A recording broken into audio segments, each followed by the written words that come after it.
The views and opinions expressed within the video content found on the Indie Comics Network are those of the speakers and do not necessarily reflect the views or positions of the Indie Comics Network or its sponsors. Warning: the following live broadcast may contain loud, obnoxious, shrill, and alarming noises that might be considered disturbing, if not outright uncomfortable to listen to, especially if you are wearing headphones. I share my office space with an African gray. One of these days I'll get through this. Jesus. I share my office space with an African gray parrot and two parakeets, and I have no control over their behavior while I am live streaming, unlike my regular videos where I have the opportunity to edit them out as best as I can.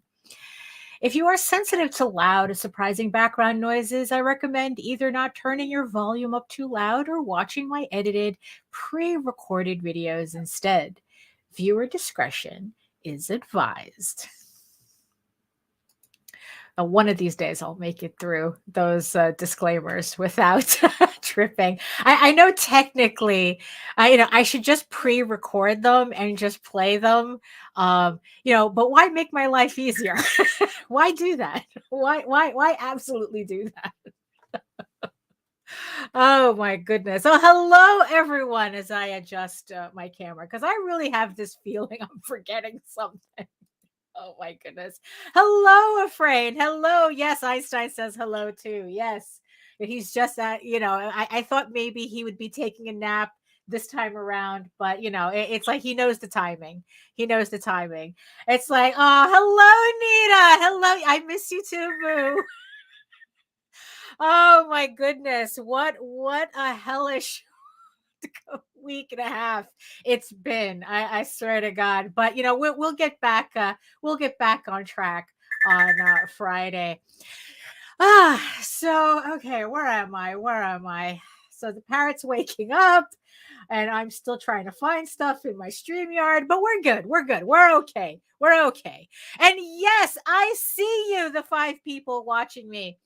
Next to the giant eyeball on my screen from regions beyond. Thank you so much for showing up today. And if you're joining me from Facebook, if you're joining from Twitter, come on over to YouTube. Join the sexy people in the chat.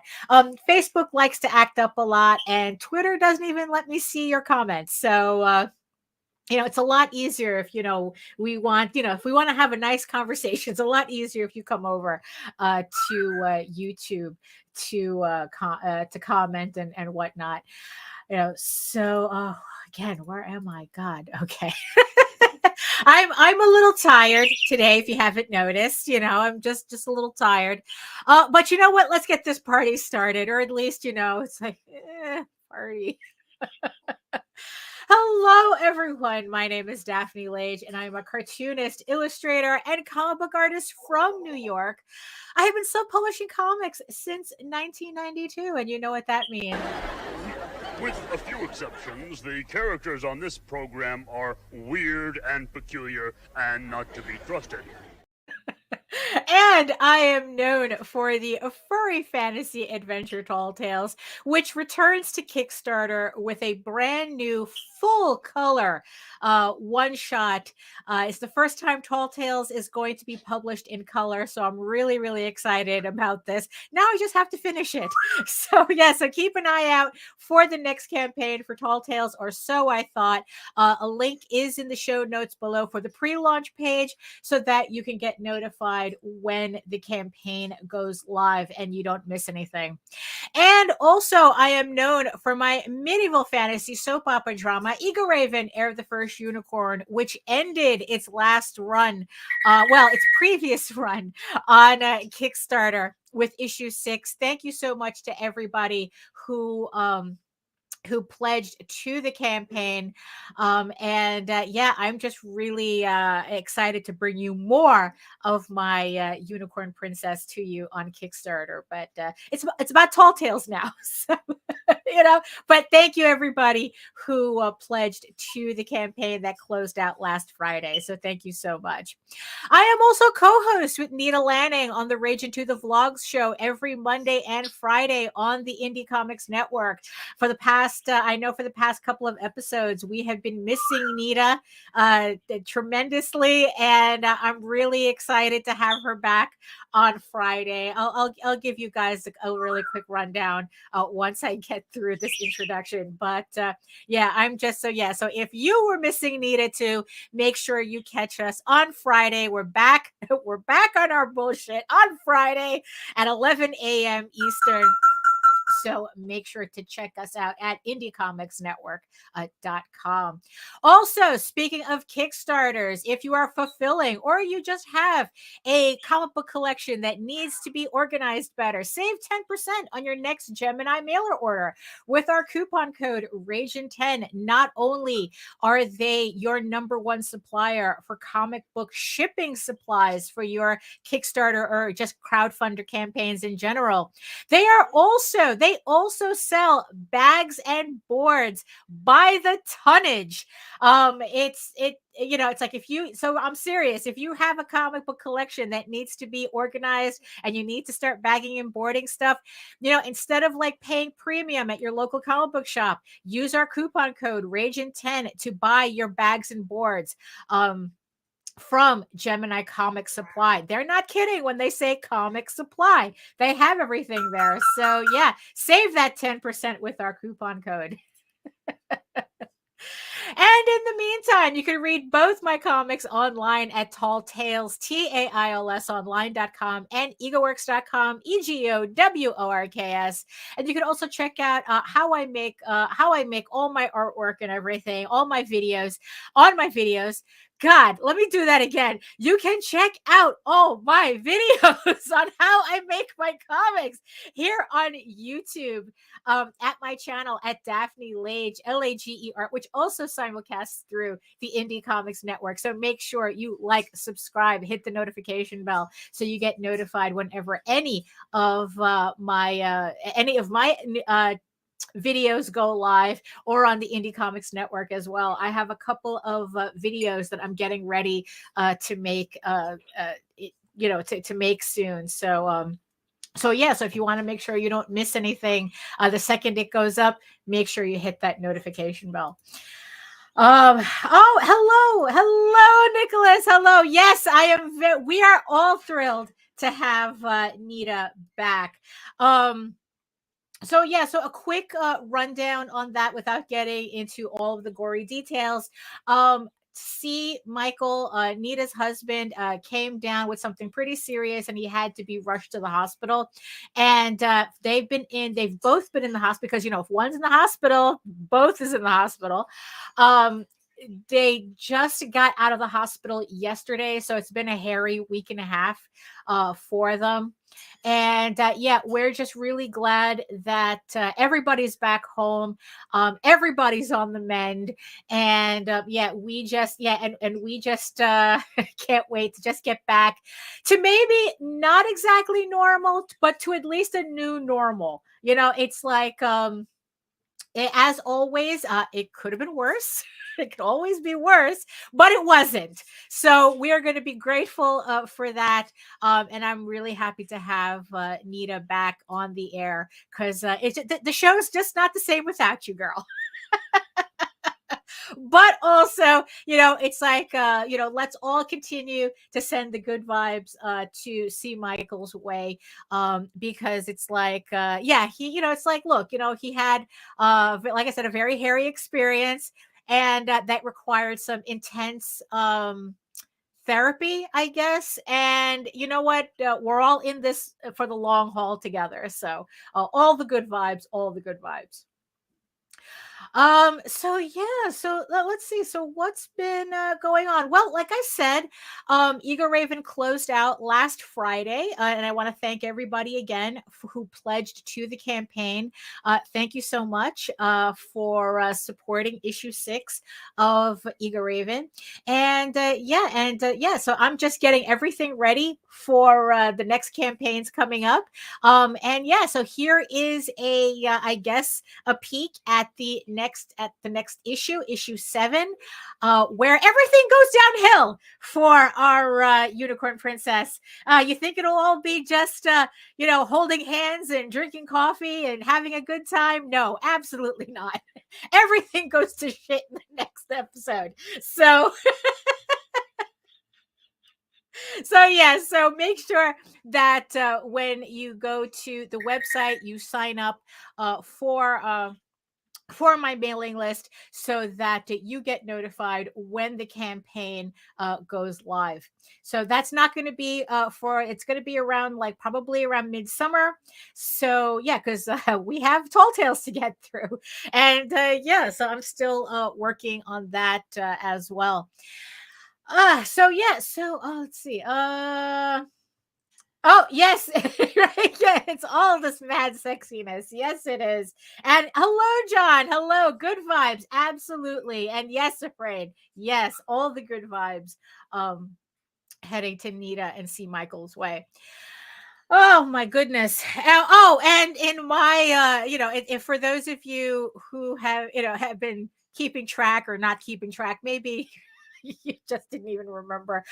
So back in December, I hurt my leg, and back in January, I ended up having to go to the doctor to have it taken care of.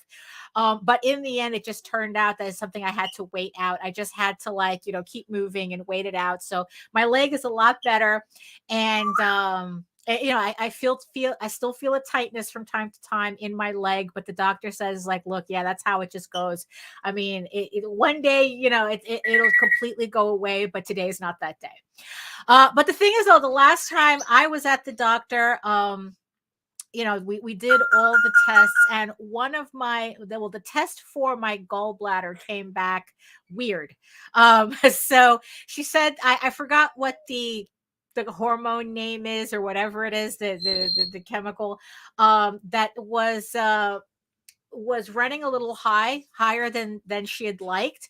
But the thing is, though, the gallbladder has a tendency to react to pain and Tylenol, because I was popping those shits like candy back then, and gallbladder doesn't like that.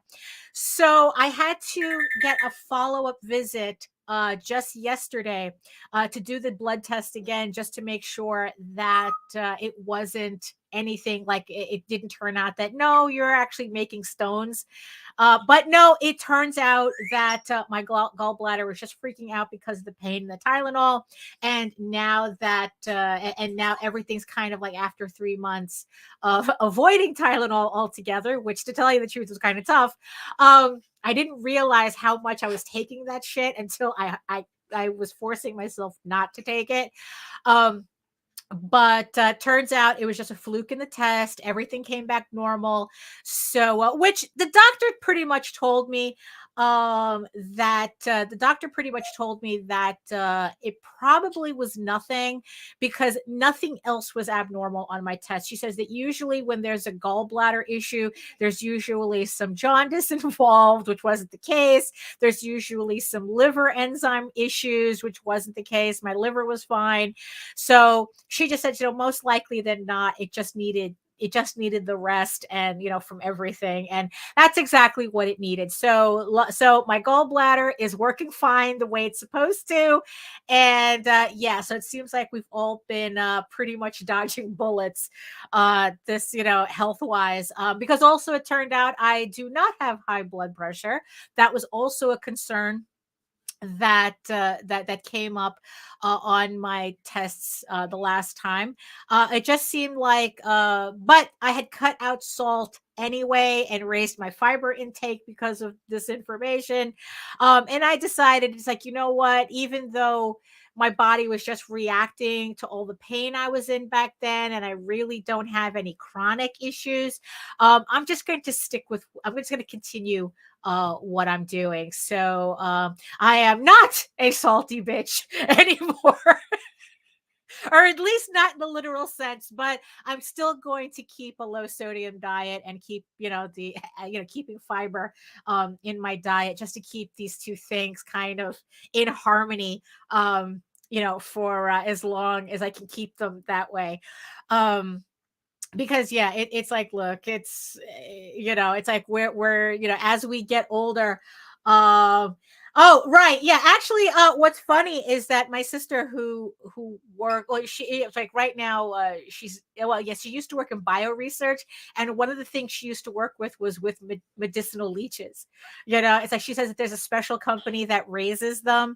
And she got to actually work with medicinal leeches for a little bit. So that was pretty fun. So yes, actually, we in this household, we do talk about leeches. Yes. So so that was fun. So I'm just happy that we're all getting this medical scare shit out of the way. Because we all got better things to do, like drawing more comics. It's like then having to worry about, all this other nonsense. I mean, it's just, it was just like it just seemed like one after the other. Jose had a health scare. I had a health scare. Nita and C definitely had a health scare, although this was more like health terror in their case. But like I said, everybody's on the mend. So like I said, good vibes all around. And we're just going to move on from here. So for the last couple of weeks, I have been continually working on the full color. So you can see the cover right here for the full color Tall Tales special one shot. Well, that's what age is. That's what growing old does. that's just what it is.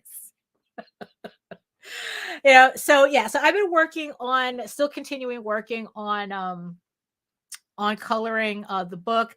Unfortunately, I did not meet the deadline I was hoping to meet on Friday. I'm still kind of stuck right in front of page 30 out of 40 pages, although it's like I'm just slowly trickling through it. It just never fails for me. It's like the closer I get to finishing a book, it's like for some, like the last 8 to 10 pages are always like a danger zone for me. But I mean, like a danger zone in terms of I have a tendency to slow down just the closer I get to finishing. Like the first part up until that point, I'm working at a really good clip. It's like I'm really, getting through it or whatnot. And then it's like I hit that. And then when I realize it's like, oh shit, I'm almost finished. It's kind of like something switches on or more off in my brain. And I just start really slowing down, where it's like all of a sudden it's like I'm feeling like very overwhelmed and feeling burnt out and feeling I wouldn't say I would say more burnt out than bored, because I mean, I really, really do love the way these pages. I mean, it's like there's just something about seeing Tall Tales in color that's just kind of like bringing everything together for me. And it's like I really, really do like the way these pages are coming out, and I'm really looking forward to seeing this book finished.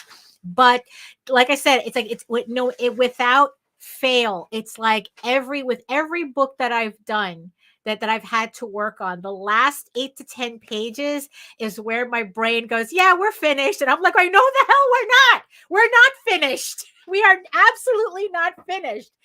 And it just kind of like gets into a drag getting through those last pages, and that seems to be what's going on with me and this book right now.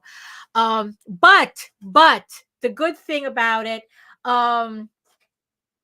let's see. Oh, Do not let the fear control you. Yes. It's like it's like I will not, it's like, fear is the mind killer.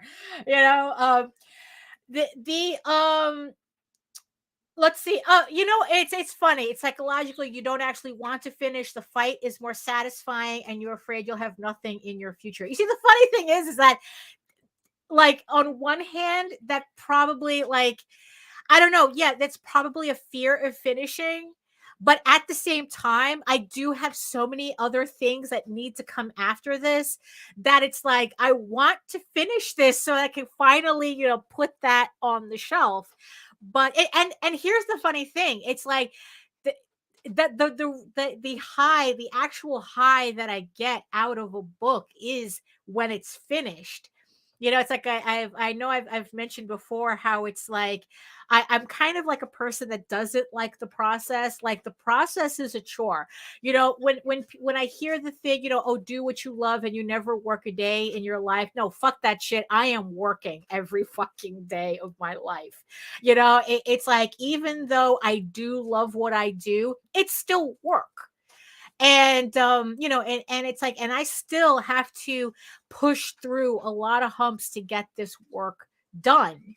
And nothing is more satisfying than adding another finished book to my pile. When I get the proof back from Mixum, or whatever, or the other printer that we use, and it's like, I'm able to put that book, and see all the spines together. That's a real high for me.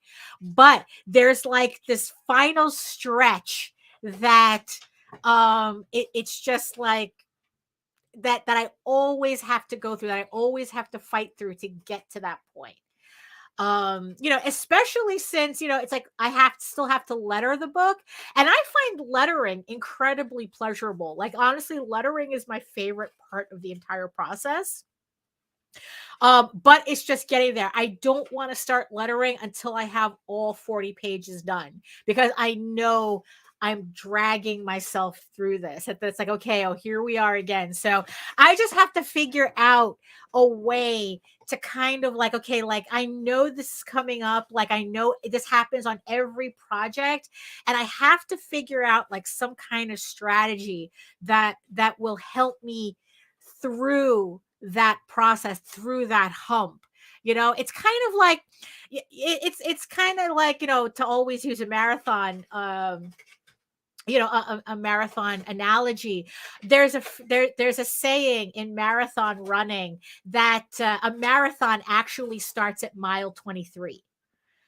That's when the marathon starts, at mile 23, because it seems like from 23 to 26.2, that's like the hardest stretch for anyone running a marathon. And it just seems like that's exactly what, like, artistically with my books, that's how it is. Like, I can do the marathon up until, like, it's all smooth sailing until mile 23, and then it's like, oh shit, I'm not gonna make it. We're not gonna make it. So it's like, but that's not true, though. I mean, I always make it. I always finish these books. It's just, like I said, I just need some kind of strategy to get through that. It's like there's an ultra marathoner, Courtney Daltwater, that I follow, and she always talks about, like, like entering your pain cave, like, and dealing with your pain cave. It's like, that's when, like, things are at its hardest, and and getting through the other side of that. And it's like, yeah, I just got to figure that out somehow. But I am, the good thing about it, which I think also, which is kind of like, I think what this is also showing me, that my schedule is, the way I have myself scheduled, is actually good enough that I can afford to feel this way without being completely panicked about it. Because, like, last year, I probably would have been in full panic mode and still having a hard time getting through these last pages. But now it's like, yeah, I'm like going, yeah, I still have those, what is it? It's like eight, maybe like 12 pages left to color. And, and it's like, but I'm looking at my calendar and it's like, well, I actually have time. It's like this campaign, it's like, I don't want to spend another month working on this book. That's for sure. It's like, I still want to get as many pages as I can get done before the end of this month. But yeah, I don't want to drag out the process because I do have other projects I need to get on. And as you can see in the the little square right there, this is the next thing that I'm wanting to work on is the pages, is the 16 page short that I'm doing for another EGORAVEN campaign. This is the short, The Unicorn King's Daughter, which is a Conan parody, that's going to be a one shot that I'm going to be offering up in a future campaign.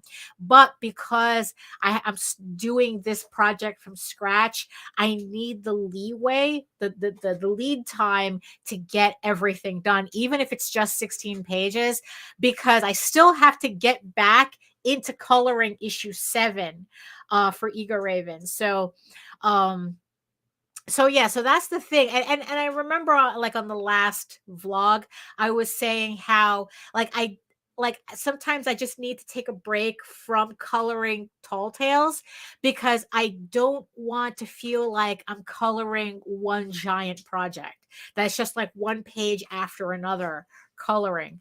I'm just not I'm not just not able to hold that mindset where I could just work digitally nonstop.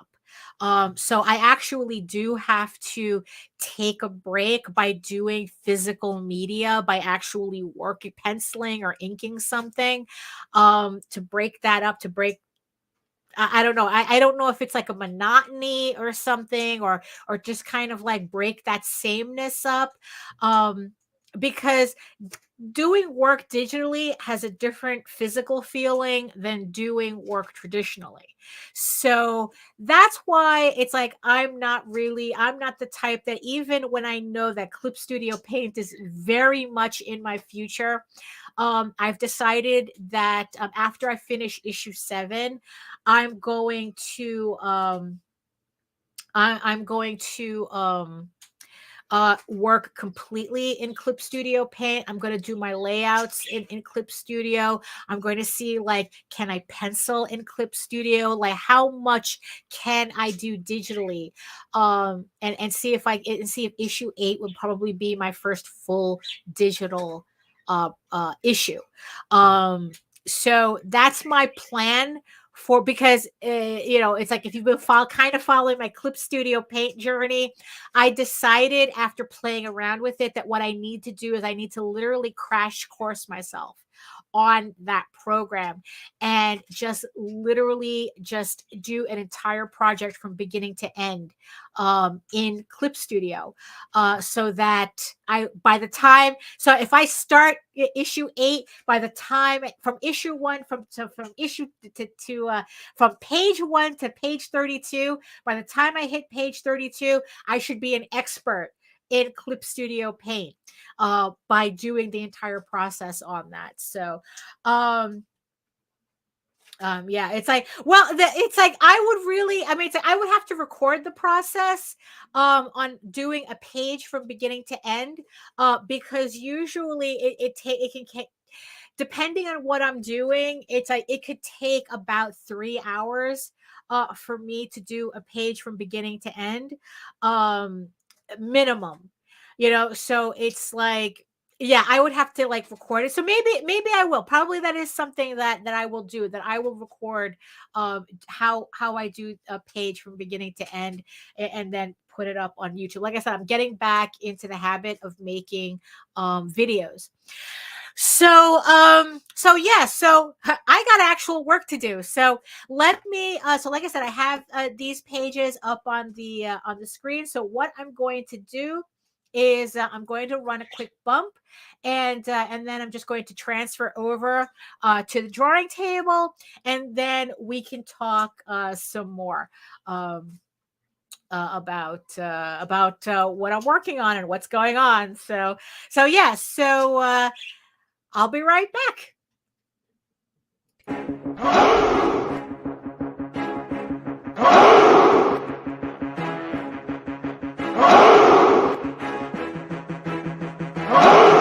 We are the only show for independents all around, giving you a platform to spread your word all over town. Catch the Craze is the place to promote to your fans with the dream of Medina and Sam the Crazy Man. Subscribe to our show and never miss an episode. It's time to get your mans, listen to us on the go. Updated every week, we never miss a day. Join the squad and come on in. It's time to catch the craze. If you are an independent, catch the craze. Making moves on your own, catch the craze. On your grind in the streets, catch the craze. Join the movement, catch the craze.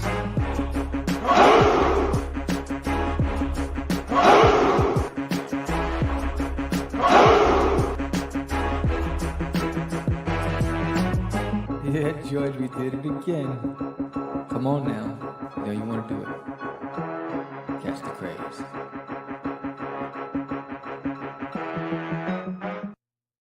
Okay. So, all right. Let me just move my stuff here. That's my microphone is in the way. Okay. So there we go. Yeah, it's like I'm always noodling because it's either on in front of this, or it's a little. Yeah, it's like, okay, you're just gonna have to put up with it peeking over here. But hey, yeah, I'm always noodling with my setup. Oh yes, and I forgot. Yeah, hi Joe. I did see your comment, but I didn't want to break whatever train of thought that I completely forgot right now that I was having. But yes, I do see you, Joe. Hello, Jody. So yeah, so I'm always noodling with my setup, trying to you know what, I was able to do this office from scratch, and I have yet to put together what I think is the perfect setup for this. But whatever, well, it just we work with what we have, not what we wish we have. So yeah, so here on the table now, if you remember from a couple of streams ago, I was actually working on the pencils themselves for this spread. So this is a spread, like I said, from the EGORAVEN one shot that I'm working on for I guess a fall campaign. I guess we can say I don't have any set dates for it. So this is going to be a 16-page one-shot called Unicorn King's Daughter. And like I said, it's a Conan parody based on the story, The Frost Giant's Daughter, which I originally saw in the Savage Sword of Conan books from Marvel. Was it Marvel? No. Well, it originally was printed by Marvel, but the books, the Savage Sword of Conan books that I have are from Dark Horse. So that's where I got it from. So, so like I said, I just needed that break from the digital work. I really need to work on some physical media. So I decided that these pages, I might as well just revisit these pages and actually start inking them. So at least it feels like I'm working on the next project. I'm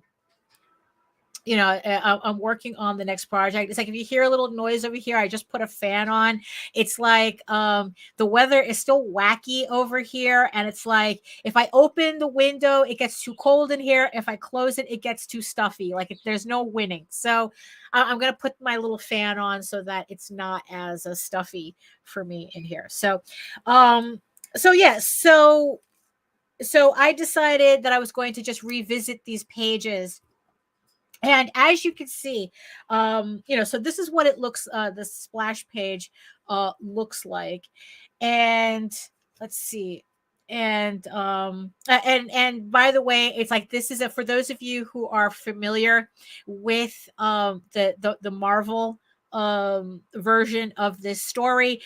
This layout is a complete ripoff from John Buscema. The trying to be as close as possible to the layouts of the Marvel story was pretty important for me. So the idea was to swipe as much as the layouts as possible for the parody to work.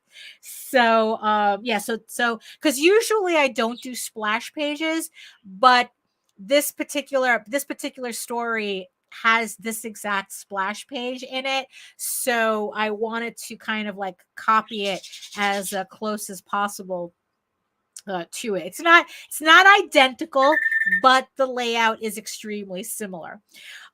So like I said, on that previous stream, what I had done was I had taken the layouts that I had drawn in a separate book, that 8.5 by 11, scanned it in, touched it up, and then printed them full size on the Bristol. And depending on the layouts, or at least for these particular pages, I felt like I really needed to tighten up the pencils before I was able to ink them. But sometimes the pencils are a little like too loose, like so like this page right here, I don't know if you can kind of see it, but the pencils are a little too loose for me to ink directly on as is. Sometimes I luck out and I get panels that I can go, hey, I could just ink this in as it is without having to go through the blue line phase. But for something like this is not the case. But like this panel, like this set of panels here, with certain exceptions, I think with certain exceptions of this area here where I'm going to have to tighten the pencils, I can go in and start inking this right now. There's enough information on the page. I gave myself enough line work that I don't need to tighten it. I know exactly what I have to ink and how it's going to look. So I could just ink it straight, which was the case with these panels right here. If you remember from the last stream that I had these pages on, I didn't pencil these pages. These are just literally the layouts as I sketched them out, as I scribbled them out on. And they were, like I said, there was enough information, that structural information, that I could just ink it straight. So I don't need I didn't need to take the extra time to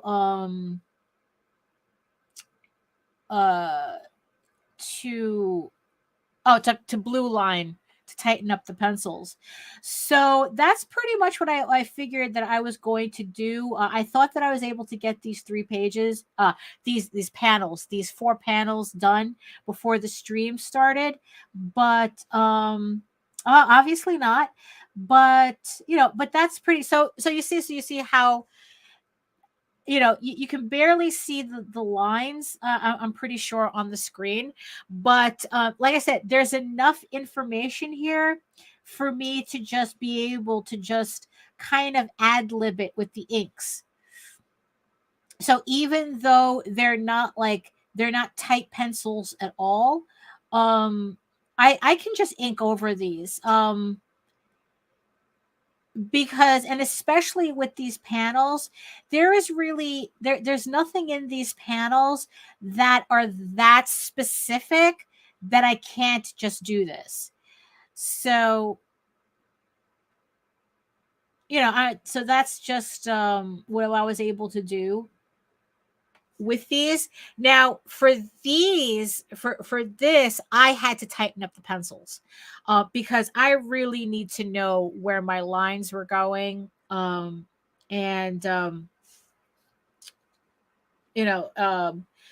it's like I just really needed to know where the lines were going, so I had to do the penciling in order to be able to ink it correctly. So, let's see. I do not do, well, the only thing that I do by hand is the penciling and the inking. The lettering itself, I do all digitally. That was one of the first things, the first components of these comic book pages that I started, that I started learning to do digitally.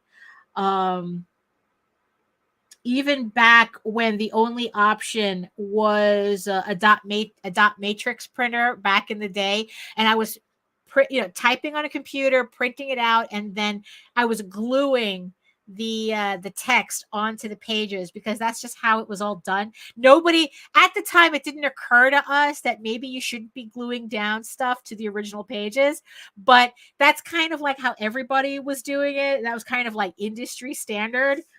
So we were just doing that, and it's like, now I couldn't imagine being so ridiculous as as gluing down anything on the original pages. But yeah, and then it's like the coloring I do digitally, like everything else I do digitally. The actual penciling, but like I said, it's like when I go to issue 8 and I start crash coursing Clip Studio Paint, that's going to be a different issue. Everything is going to be, the idea is to get everything digital, from the layouts to the pencils to the inking, because I do have to admit, when I was doing that Clip Studio Paint test, almost giving Allison an aneurysm with it, I actually, it's like I actually really liked what I was getting. It wasn't what I wanted, but I really did like how the digital inking was coming out. I really did like that. And I go, you know what? It's like, this really has too much potential for me to not learn how to use this program. It's just that I just need to do something really intense with learning it, so that I just get through it, and just really force myself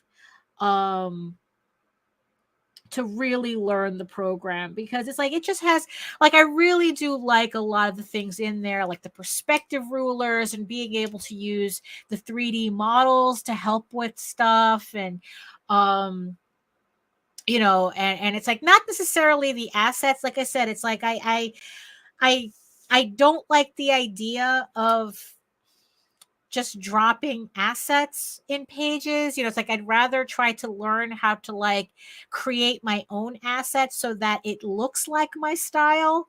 But that's that'll come with me learning the program. And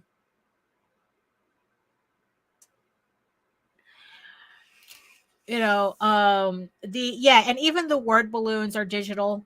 I don't draw in the word balloons. It's like, the only thing I try to do is leave enough space for everything.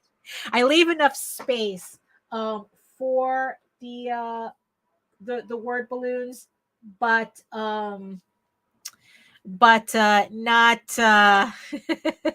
but I don't do that straight on the pages.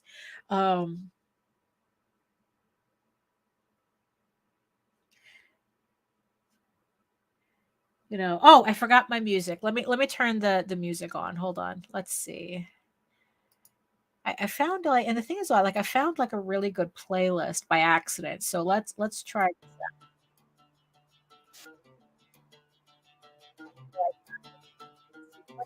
So the playlist the Technicolor Sound playlist that I am using right now is just straight up the most popular search for world and country music. World and countries.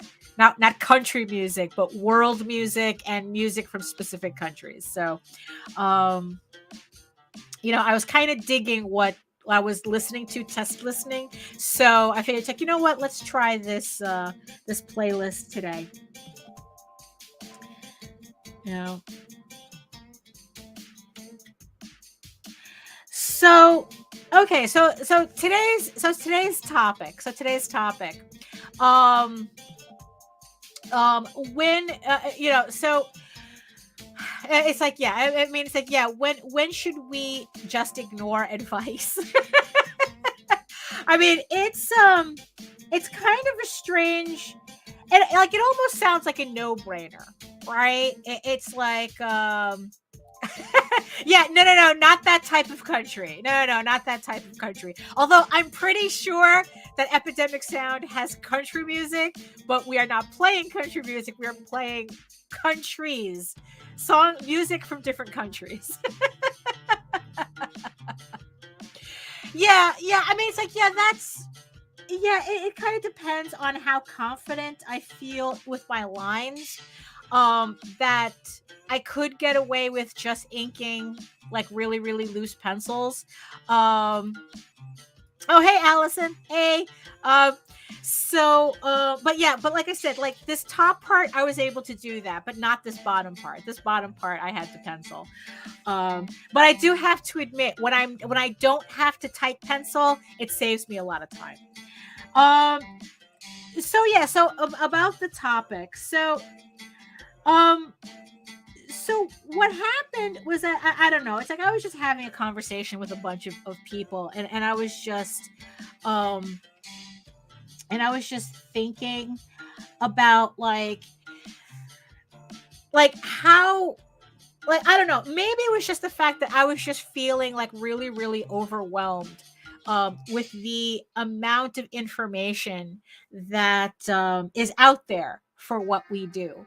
When maybe that'll show up, maybe that'll be in the playlist. Maybe I do have a straight flamenco playlist, but like I said, I'm trying out this new playlist, but I'm pretty sure there's a flamenco in there somewhere.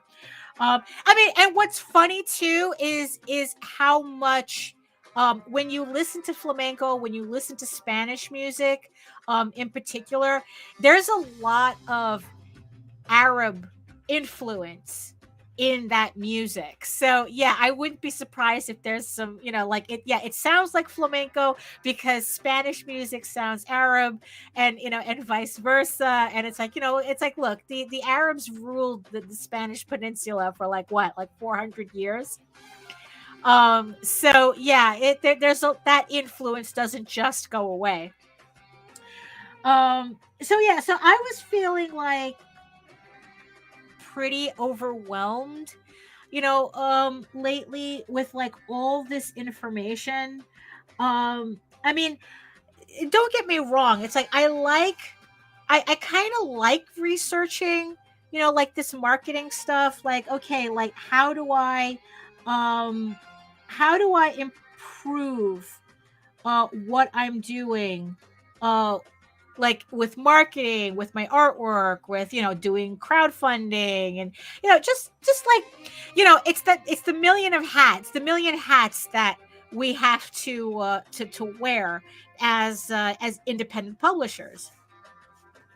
But I was just feeling particularly overwhelmed with a lot of the information. And here's the funny thing too.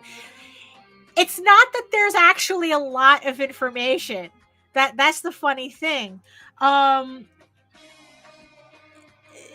information the information that's out there in terms of marketing and research and selling comics, and then like combined with selling comics and whatnot, and how crowdfunding works. It's not that there's a lot of information, because if you listen long enough, that information just keeps repeating over. It's the same thing over and over and over again. Like, there really isn't a lot to take into consideration if you're doing a book, or you want to do a book, and it's like you're going, okay, how do I up my selling game? How do I do this? How do I do that? I mean, even if you're just wanting to improve your work, even the advice for that doesn't really differ. It's going to be different iterations of keep drawing, study your fundamentals, take, it's like take live drawing classes if you can, draw from reality, study, perspective and, and your anatomy. And it's just like ad infinitum, it's literally just the same thing over and over and over again, just in being said different ways. Well, yeah, exactly, because it's like we're all getting the same info from probably the same sources. I was on, it's like, I was on a podcast, and it's like, and the host was saying, it's like, nothing I'm saying about marketing is original. I mean, it's like, I just Google it, and this is the information that I give out, and this is the information that works, and, and I had made the joke that it's like, well, somebody has to Google because a lot of people don't, for some reason, it's like the same information has to go over and over and over again because, people are hearing it, but they're not applying it. And, and it's just, sometimes you just have to hear something different ways before you kind of like get that aha moment and understand what that advice is actually saying. But here's the thing though. At what point does it not matter? Because there really just comes a point where the advice, aside from being like, maybe it's not applicable to your situation, but sometimes we're given advice that we just don't want to deal with. And and then it's like, what happens at that point? I mean, it's like the advice that we're always getting, that we're always hearing about Kickstarter, right, is that, oh, it's a very TNA centric platform. The natural environment of Kickstarter is TNA books, right? But you see, the funny thing is that if you actually look at like the top 200 funded books of all time from the beginning of Kickstarter to now, right, a very small percentage of those books are TNA books. Are they up there? Yeah. And Brian Pulido dominates. I mean, it's like of those 200 books, Brian Pulido is a constant. And even then, he's like dominating 40% of an 18% share. So it's like, yeah. So if 18% of those 200 books are titty books or TNA books, Brian Pulido is 40% of that segment. So it's like so even at its highest level, that those types of books are not as big. They're I think I still look to this day, and it's like, and people try to fight me on this, but I don't care. I really do think TNA books are overrepresented. Not that they're a large demographic. They're just overrepresented. However, the people who are into those books are the ones who are willing to spend the most money comparatively on like naturally on the platform. So it's not that technically they dominate. TNA books dominate. It's just that there is an already built-in or established audience on Kickstarter where they are willing to spend the most money on those types of books. And they do. And that's where, but in the grand scheme of things, they only make up about 8, depending on who you ask, 18 to 25%. Now, is there a segment that, like a certain segment of on the funded list that is dominated by TNA books? Yes. Usually it's around like the 20,000 to 50,000, I think it is, like that segment of campaigns. I think that's where most of those types of books cluster. Now here's the thing though. So logically, the advice that I'm constantly hearing, that's constantly being pushed, is if you want to get to a next level on Kickstarter, that's the type of book you have to do. And you have to put it out consistently. You see, that's kind of the part they skip. You have to put out that book consistently as well. You know, if you really want to take advantage of that market.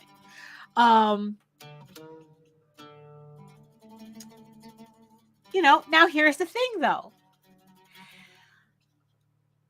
I'm not really doing that type of book. You know, okay, what is the dominant genre of comic book on Kickstarter? Okay. What I can figure out. Now, here's the thing. So, if we're just looking at Kickstarter generally, right? The genres that tend to dominate are TNA books, Cthulhu books, anything based on a Cthulhu myth or a Lovecraft mythos, and LBGT / queer comics, right? So if you're looking superficially, those are the categories that tend to do well on Kickstarter, right? Well, right. Yeah, you see that's the thing. So it's like, you know, it's like, you know, me, you, John, you know, a whole bunch, you know, JD. It's like we don't do those types of books. We don't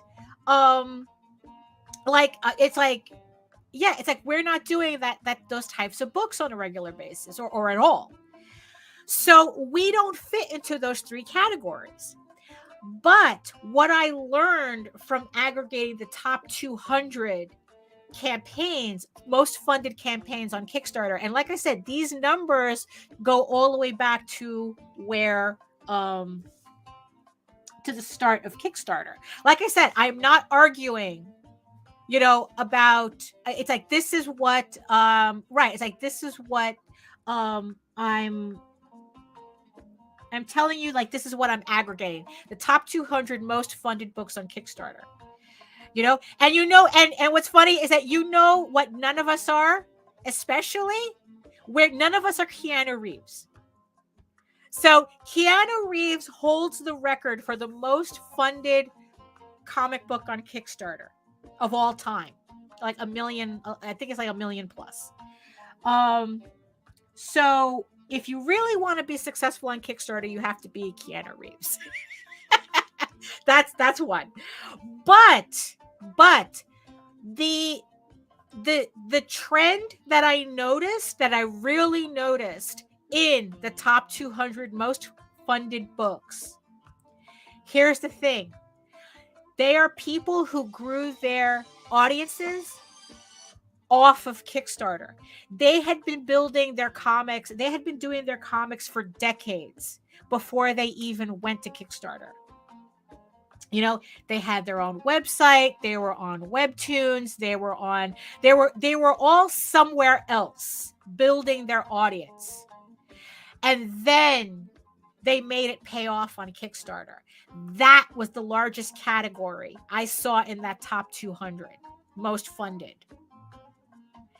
So, you know, so the trick, so what I learned is that if you really want to be successful on Kickstarter without purposefully catering to the three categories that I mentioned, and that's the thing. It's like, yeah, it's like, I think that, you know, the beauty of comics is that we're able to do whatever it is, you know, self-publishing comics, that we're able to do whatever it is that we want.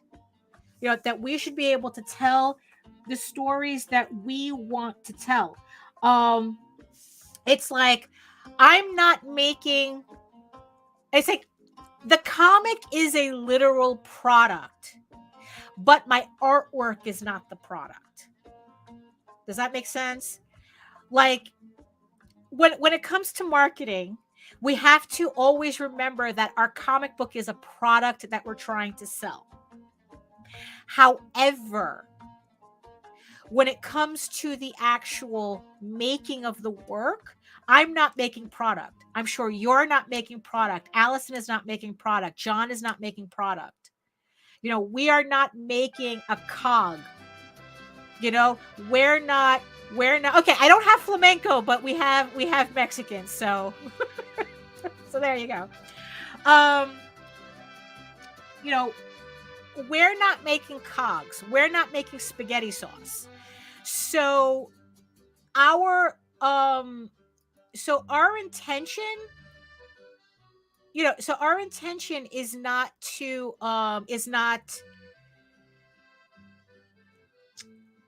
it's like I'm not here to assimilate. Let's just say that.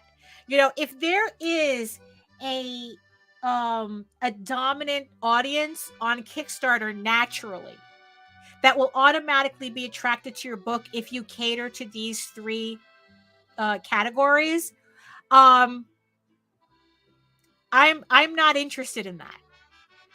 You know, and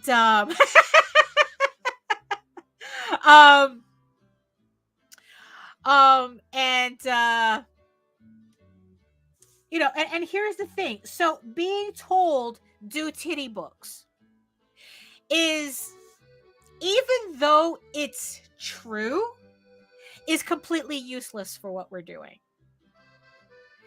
You know, because the type of stories that we're telling or we want to tell, it's not about fitting into certain categories to make the most money. Because like I always say, there are easier ways of making money than doing a comic book. And honestly, a lot more stressful too. Well, a lot less stressful. And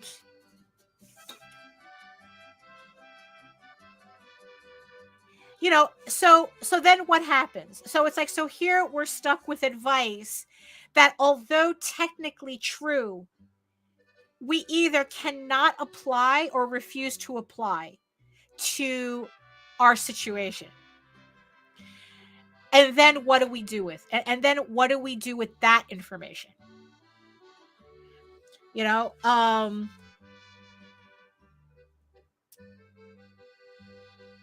because there's a, so that's the thing. So that's why I go back to the top 200 books and saying that the people who are most successful on Kickstarter of all time, aside from being Keanu Reeves, are people who built their audiences outside of the platform.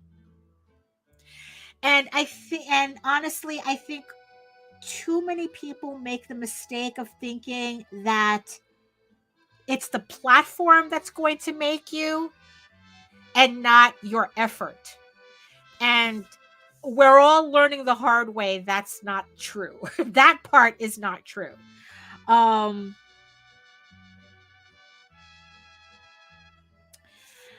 So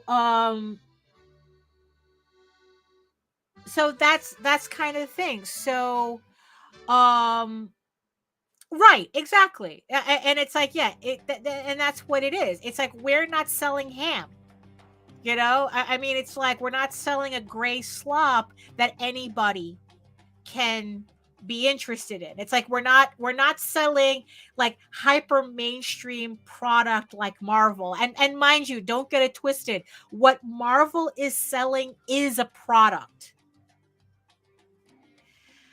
I think that stopped being art a long time ago. I know that Walt Disney had said from the beginning that he never considered anything his studio did as art. So so I guess, like mind you, like maybe the individual artists were making art, but as a whole, Walt himself was saying, this is not art. I'm not making art. I'm making money. I'm not making art. So this is where, this is where it gets kind of complicated for us. So it's like, if what we're trying to do is not able to assimilate into the main marketplace on Kickstarter, then what do we go from here? Where do we go from here? What's the advice that we really need to latch on to? Because like I said, the whole thing about just do these types of books and you'll be golden, that's useless information for me. And I'm sure it's useless information for a lot of you out there as well, doing your own books. Because it's like, if you're not doing that type of book, right, then it's us that have to change our strategy. Because Kickstarter, I mean, look, Kickstarter opened up a platform, and this is the audience that they ended up attracting, that ended up establishing this foothold in their algorithm. So Kickstarter has no control over that any more than we do. So where do we go from here with this information, knowing this information, right? Which is what I've been, pretty much racking my brain, around, because it's like, let me let you in on something. Let me let you guys in, on something. So as well as my campaign did when it closed out on Friday, I mean, I made like $4,800. I mean, it's not too shabby. It's not shabby, right? But when my previous campaign made $1,000 more, right? It's like, okay, what's going on? Is it me? It's like, oh, did I have spinach on my teeth? What, like I don't want to dismiss what I accomplished on that campaign, because there were still 150 something people who said that they wanted to support my book. And I don't want to dismiss that. And I don't think anybody should dismiss the people who have shown that they want to support your book. I mean, it's like, are we doing Polito numbers? Absolutely not. I mean, it's like, would I like to have, 500 backers? Yeah, sure. I mean, yeah, that would be nice. I'd like to have 500 people buy my books. It's like, shit. It's like, I'll be at this point, I'll be happy to break 200. If I can get 200, if I can get 200 people, to support my book, I mean, I would love that, but that's not the case right now, so what happens is that, so I really start thinking about the post campaign triage. I'm always doing that after every campaign. It's like, okay, what happened? What did I accomplish? What didn't happen? How can I improve on this? It's like, what happened here? What happened there? What didn't happen? What did I learn from this? How can we apply it on the next campaign? Can we apply it to the next campaign? So right now it's like, yeah, would I have liked this campaign, the issue 6 campaign, to have at least matched the previous one? Yeah, that would have been nice, but the only thing I have control over is my effort, not my result. And this is the thing too. There are people, I've seen people who try to, they think that they can control every aspect of their campaign. They think that it's like, oh, if I do X, Y, and Z, or if I do A, B, and C, then I should be able to accomplish X, Y, and Z. When the real answer is I can only do A, B, and C, and whatever happens, happens. Because there is no controlling outside of your effort. You know, I mean, yeah, it's like I've spent $200 on Facebook ads and got nothing but trolls from it. Like I literally had to stop that campaign in the middle, the ad campaign in the middle, because I was just getting, I mean, it was literally attracting the wrong people.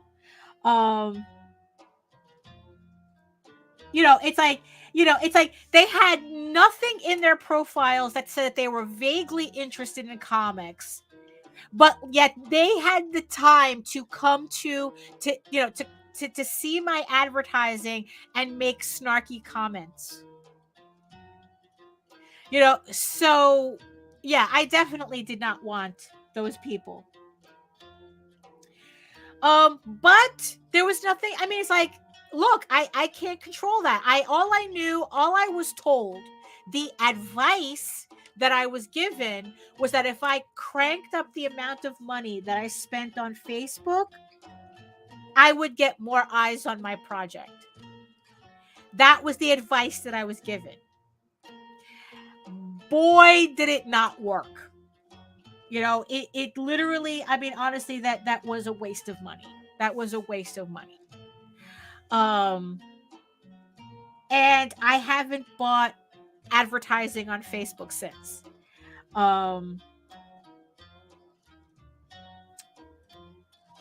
So then what? So it's like, yeah, so we just move on to the next piece of advice. And here's the thing. It's like, there really does come a point where it's like, if there's certain advice that you are not going to take advantage of, if you are not going to utilize, if you are not going to implement, then you cannot complain about it when it works for other people.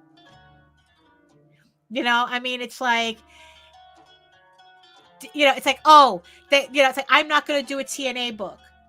But then conversely, these same people get mad at people who do TNA books and make 5 figures just for doing a TNA book. And it's like, why are you mad? You knew that. You knew that was the rule. You knew that's what you had. It's like that what works on Kickstarter. You understand that this is the environment on Kickstarter. So why are you complaining about that if you're not going to do it? You're not going. Fine, don't do a TNA book. We're not telling you to do that. But it's like, it's like walking into the Everglades and getting, and not putting on DEET. You need to put on DEET, because you cannot go into the Everglades, not put on DEET, and then complain how you're getting eaten alive by mosquitoes. It's like, maybe that might not be the best analogy, but it's the closest I can get right now.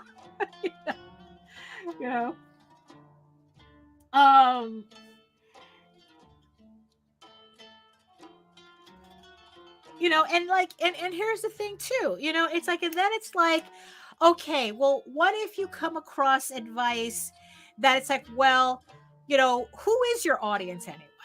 Because it's like, in the end, it's like that's honestly the one question that I have been avoiding for like the longest time. It's like, when we joined up Tyler James's comics launch group, right? The first question, but then again, that's the first question in any marketing scenario. The first question: who is your audience? Who is your audience? Right? That's always the first question. Who are you selling this to? Who am I selling this book to? To this day, I cannot answer that question.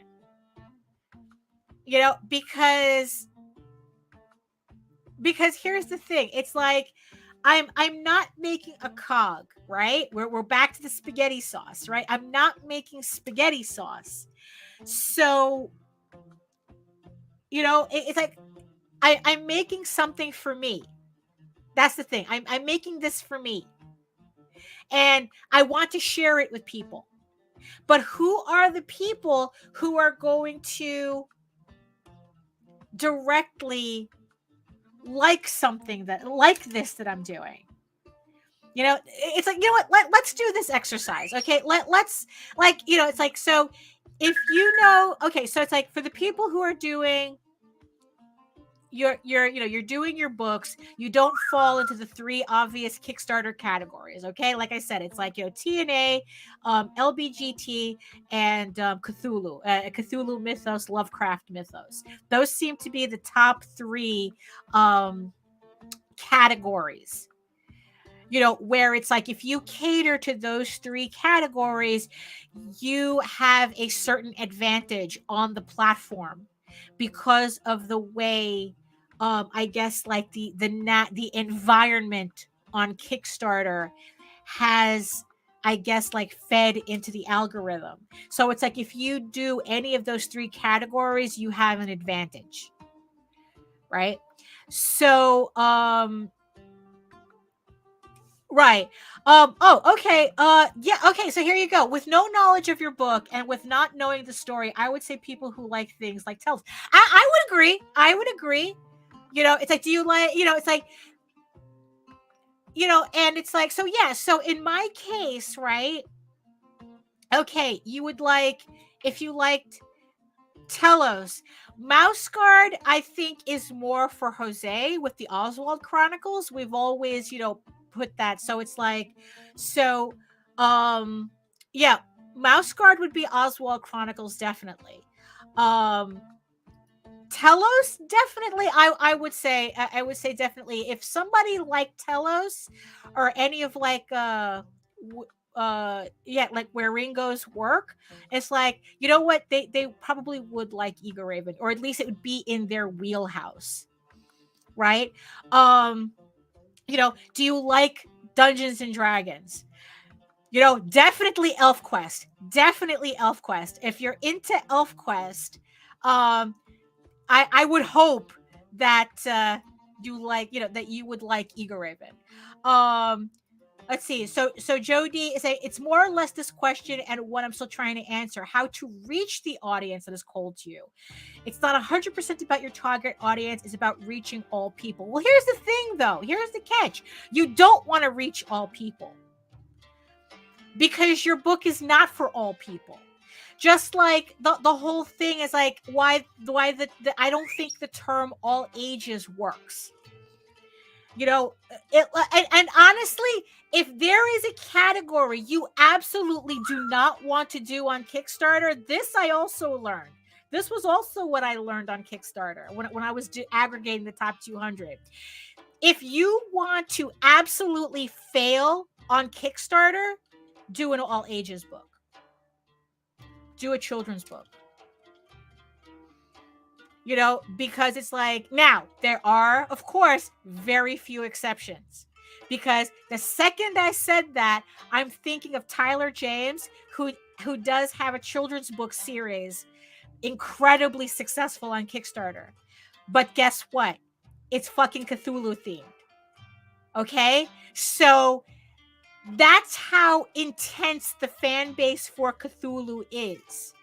That he can do a category that 99% of the time does not do well on Kickstarter, and just by catering it to the Cthulhu crowd, he does 6-figure campaigns.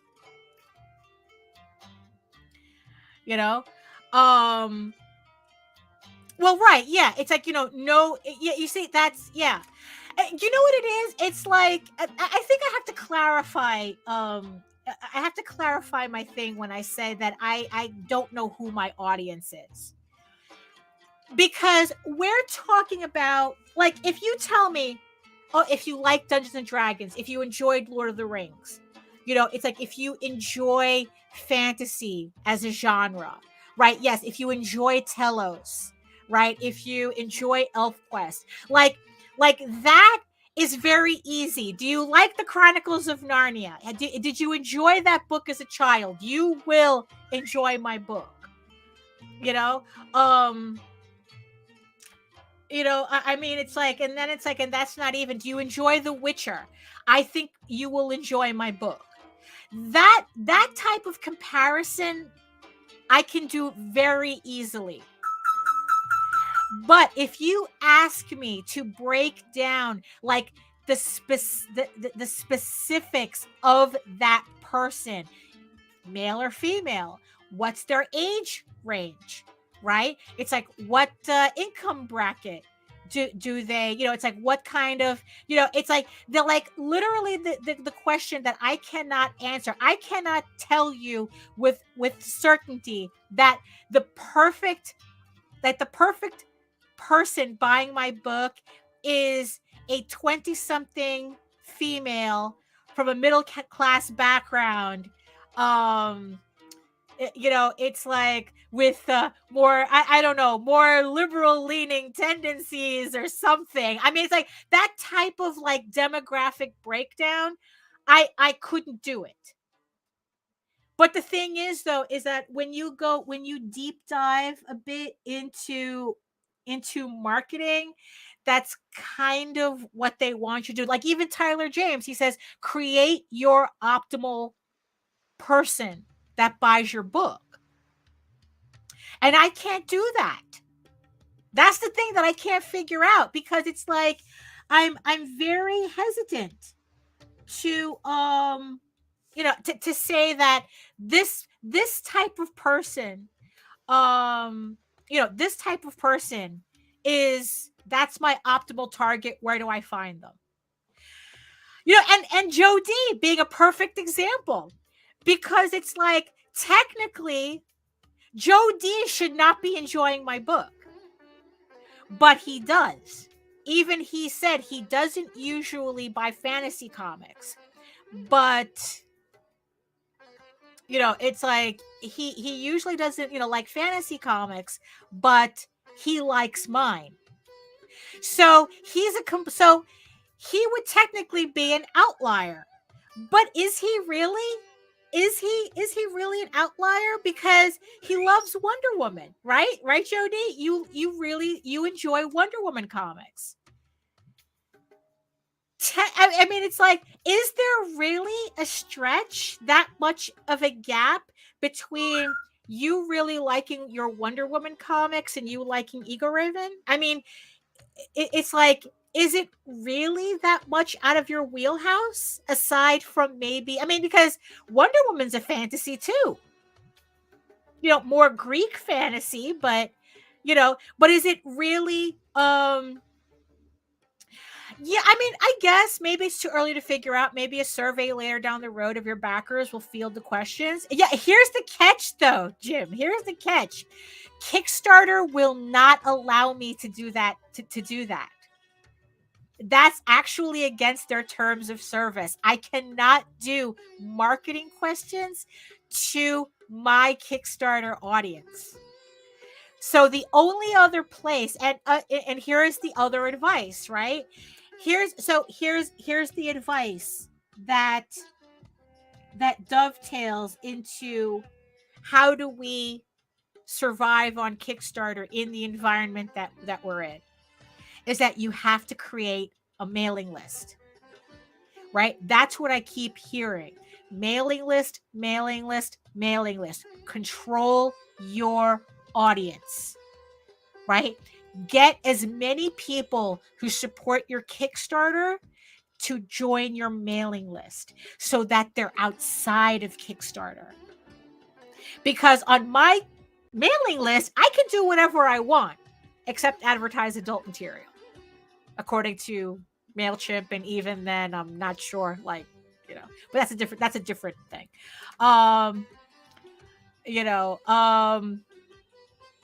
So yeah, I would say, although I think that Bone, that's a tough one, because it's like, on one hand, it's like, even though the story eventually does get mature, but it separates out from the main Bone storyline.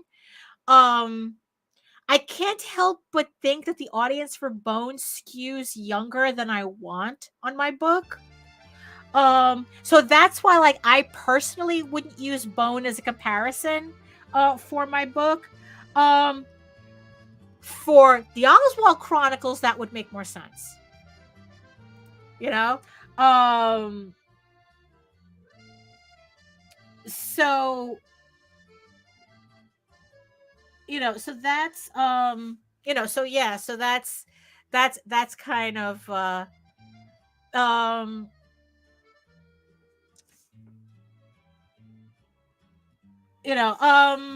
let's see.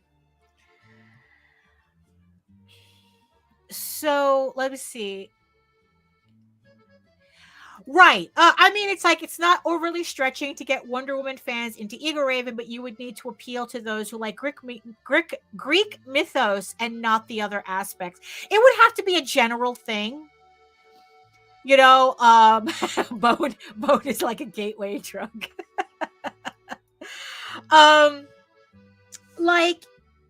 Like I think that you're right in a sense that it's like, it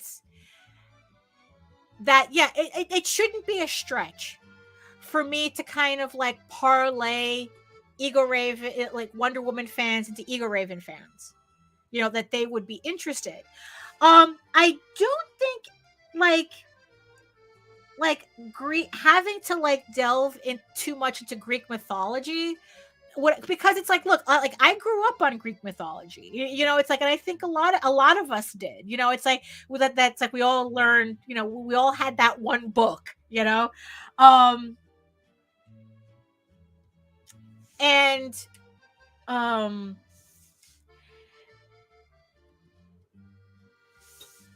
like,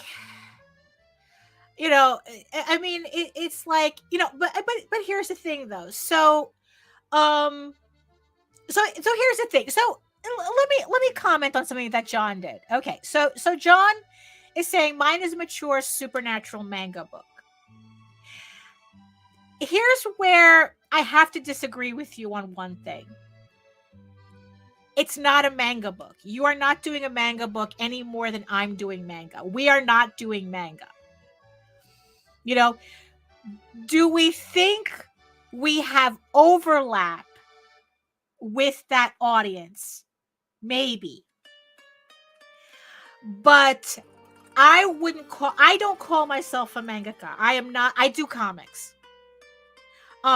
Because and honestly, it's, it's like the work that I do, let me talk about myself personally. The work that I do, although can be influenced by manga, is not manga, because I think that manga has a different like visual language that we're not speaking.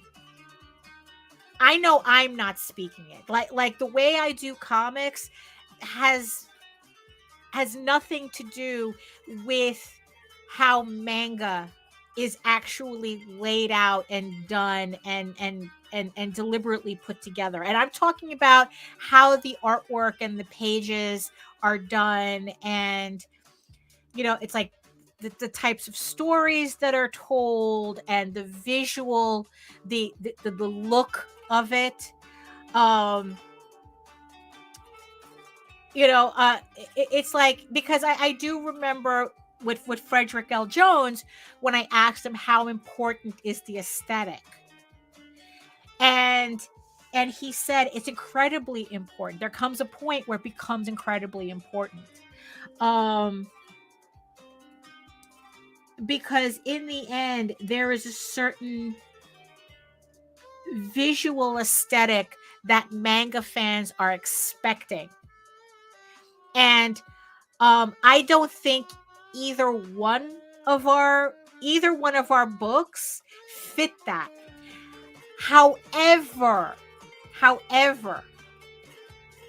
what I do think we can take advantage of, if it's like, if we run on the assumption, or not even an assumption, but kind of like the thought that there is an overlap, like there can be an overlap of our work with a manga audience, you know, then I think that formatting might be that bridge. But like I can get EGORAVEN, I can get these pages set up, you know, format wise to look like a tankobon. I mean, it's like, you know, so Saturday AM, right? It's like their stuff is, you know, it has a certain look to it. It has a certain format going for it. But here's the thing. They're not trying to be like a completely Japanese product. I mean, this is read in an American way. I mean, it's like to the point like the Japanese have a category for this. It's an original English language manga. But what makes it that is the fact that the artwork, everything in the book was made with an intentionality to the manga format and aesthetic. I can copy this format exactly, and I still wouldn't call EGORAVEN a manga because it's not. It never was my intention to make a manga. My visual aesthetic is not manga. It's not Eastern influenced work. It's not Asian influenced work. I wouldn't call EGORAVEN manga any more than I would call it mainstream. Because this shit ain't looking like Jim Lee's stuff either. You know? So, I mean, I'm just saying that because, you know, it's one thing to kind of like, okay, maybe our audience is there, but I don't want to call something, I don't want to call my work something that it's not. I can make an EGORAVEN tankobon just because all I'm doing is copying that format, but it's not manga. My book is not manga. So trying to attract that audience is going for me to be some like kind of like a balancing act.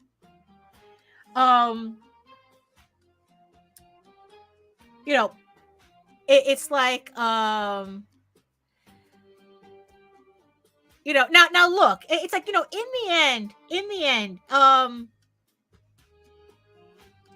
you know, if you want to call yourself a mangaka, that's for you to decide if that's what you're doing. I mean, it's like I'm just saying, it's like, you know, knowing Bloodwing Angel, seeing enough of Bloodwing Angel, and you know, and knowing my work. I don't think that by calling it manga, I don't think it's going to give either one of us an edge, because technically what we're doing is not manga, and they're going to see that. That's the thing. This audience is going to know exactly what they're looking at or what they're not looking at. And if it's one thing that I know about this audience is that they're very, very particular as to how these words are used. Even though they can be just as silly with how they use these words. It's like the whole thing, like, oh, if you're not Japanese, you're not doing manga. You can't call yourself a mangaka, and you can't call your stuff manga. And it's like, that's absolutely ridiculous. Manga just means comic, right? But, however, that's not how it's used here. You know, I mean, I think I'm just like, but you see, but that's the thing though. It's like, so when we're looking at trying to figure out who our audience is, right. You see that's, yeah, you see, so that's how I look at it too. Like, yeah, it's like we're repackaging to attract manga readers, but, yeah, but what we're doing is not manga. I mean, it's like I can't even say my stuff is manga inspired, because it doesn't look like that at all. It's like maybe on some occasions I do use some of the visual tropes, but it's kind of like my own usage of that rather than what I constantly like. Honestly, I think I have more in common with bande dessinées, the Franco-Belgian comics, than I do with manga. But at the same time, I'm not calling my books that either. And also, it's like Franco-Belgian books tend to have a much higher quality too. It's just a different I don't even consider, like, that's a market I don't even consider at all. It's I kind of think that the Franco-Belgian market is a little out of my league. I think, I don't know.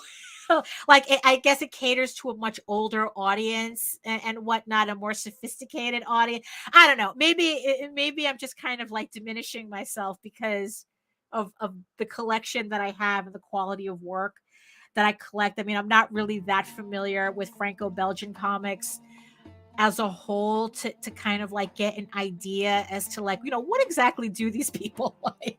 What does this market like? But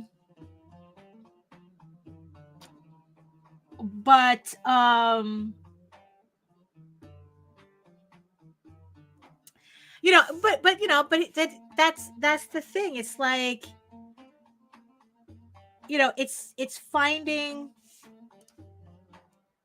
it's like understanding, like, who are we marketing to? Who are we talking to? How do we talk to them? And like I said, I can like if you listed me a list of movies, like, oh, if you enjoyed these movies, if you enjoyed these books, like I said, I could do that all day. I can find everybody, right? But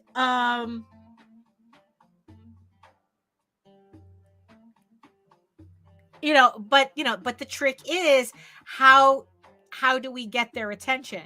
Like, okay, if you enjoy, to tell you the truth, I mean, it's like, Jim, was that you that said that with Telos? It's like, what's really funny? This is the first time I'm actually thinking about that because of your comment.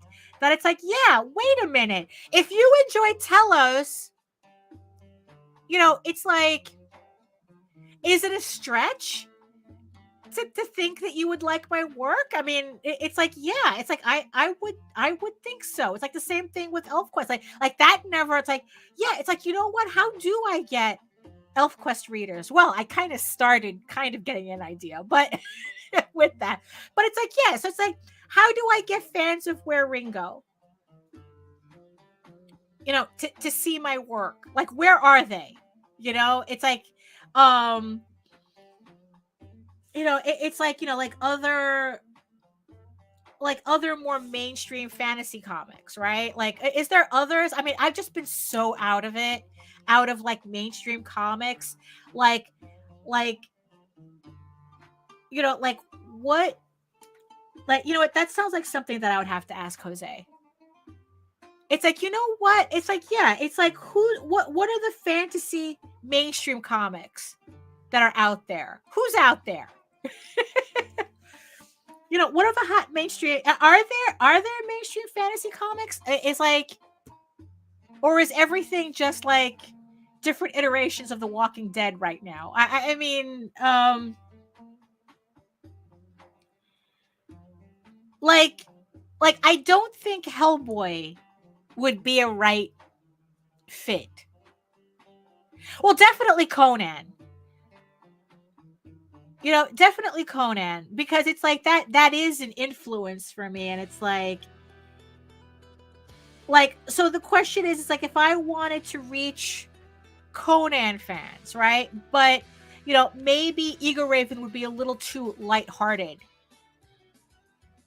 Not an art style though. See that, I think that's why I never considered it, because my art, it doesn't look like Where Ringo at all. Like, there really is a certain aesthetic to Waringo, and what's the other one? Who does Battle Chasers?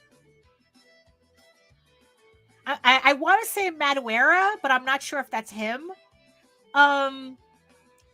Like there's this certain visual aesthetic that Waringo has, and like Battle Chasers have, like, yeah, like Telos and Battle Chasers. Actually, they were kind of like, it's like, you know what? It would have been so much easier if CrossGen was still around. They were doing, Joe Maduera. Thank you. Yeah, Joe Maduera. Thank you, Jake. Yes, and Joe. Yeah, thank you, Joe. Jim, and Jake, and Allison. Thank you.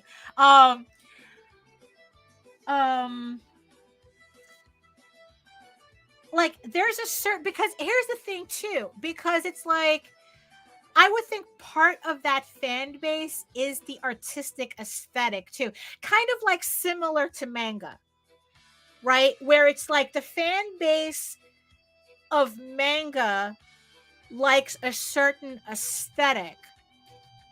Oh, maybe in story. Okay. All right. But here's now my marketing brain, right? Here's my it's like, so it's like, would they be interested in a book that looks like mine? Even if it doesn't have like you know what, when like, yeah, so it's like you have manga, right? And then you have like the Telos Battle Chasers crowd, right? It's like, is a lot of that fandom based on the artistic aesthetic as well as the story? Because I mean, that's just as important to know when it comes to marketing, right? Or I'm probably just bringing that up. Maybe I'm trying to dismiss it in a subconscious way. Jim, it's like, you know what? I'm gonna start. You know what? I'm gonna start using that. I'm really gonna start testing that, because you know what? It's like, you're right. I mean, there's no reason why I shouldn't be like kind of partially targeting people who are into like Telos and Battle Chasers. I just have to kind of I just have to figure out like what would be the best way to do it, like how to do it, like, okay, where, like, because, okay, so like I said, it's like manga is kind of like an easier demographic, because it's like, okay, mostly Barnes and Nobles, mostly bookstores, they read web comics for free, and then it's like they buy their stuff at Walmart, or they buy their books at Barnes and Noble, and then it fits and then it fits a certain format, Hey, Vess! Oh, another raid! Hello! Welcome, everybody. Welcome. Hey, Vess. Hello, welcome. Hello. Yes, we are all working. Look at that. And Jim has me racking my brain now. I now have a different angle for I now have a different angle for for marketing my book that I didn't even think about. And now it's like, oh, we can do that. Yes, we can. Yeah, so just yeah, I'm doing fine. If you missed the beginning, Nita and her husband, they're back from the hospital. Nita is okay. Oh, more Pulse Nation. I gotta make a little animation, to kind of like, you could ask, oh, okay, all right. I mean, it's like, I'm really curious about that. I mean, because it's like, I mean, that's the whole point of this exercise, right? Yes. So it turned out that he did very well with his treatment, and he probably just needs to get one more treatment, and and I agree. And then it's like they said that's like, well, he's I mean, he now has technically a chronic disease they have to take care of, a chronic issue, but at least it's something that they can take care of. So yes, they're back at home, they're resting, and yeah, and Nita will be back on Friday. Hello, Keeman Money Arts. Hello, welcome. Um, so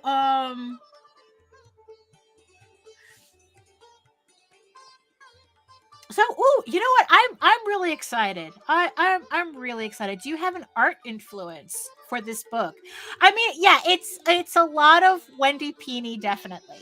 A lot of ElfQuest. ElfQuest and Rocket Raccoon is my main. Mike Mignola's Rocket Raccoon. Is my main artistic influences. Ooh, story influences definitely like the Chronicles of Narnia. And ElfQuest. And ElfQuest, definitely. You know what it is? It's like, now that we're talking, it's like, you know what? I've never used ElfQuest in any of my marketing. Maybe I have to start doing that. Maybe if I want people to associate my books with those types of books, I have to actually start using that. I have to start using them.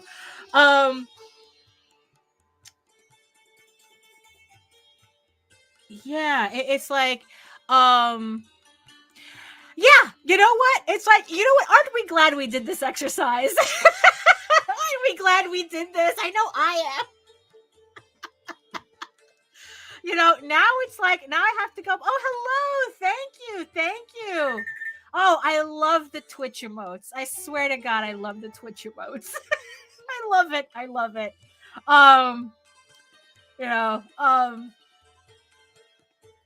Yeah, so yeah, because that I really have to start doing that. Yes, use ElfQuest in the pitch. I have to. Yeah, you know what? Well, that's that comes later, if it ever comes. So definitely more Telos than Battle Chasers. I would think so. But definitely more Telos. Definitely. I'm gonna have to use that. ElfQuest, Telos. Like I said, a Mouse Guard is more Oswald Chronicles. That's something for Jose to definitely use. Let's see. What is that? What? Oh, I can't tell on the screen what it is, but thank you for the emotes. Thank you for like the little emojis, the Twitch emojis. I love them so much.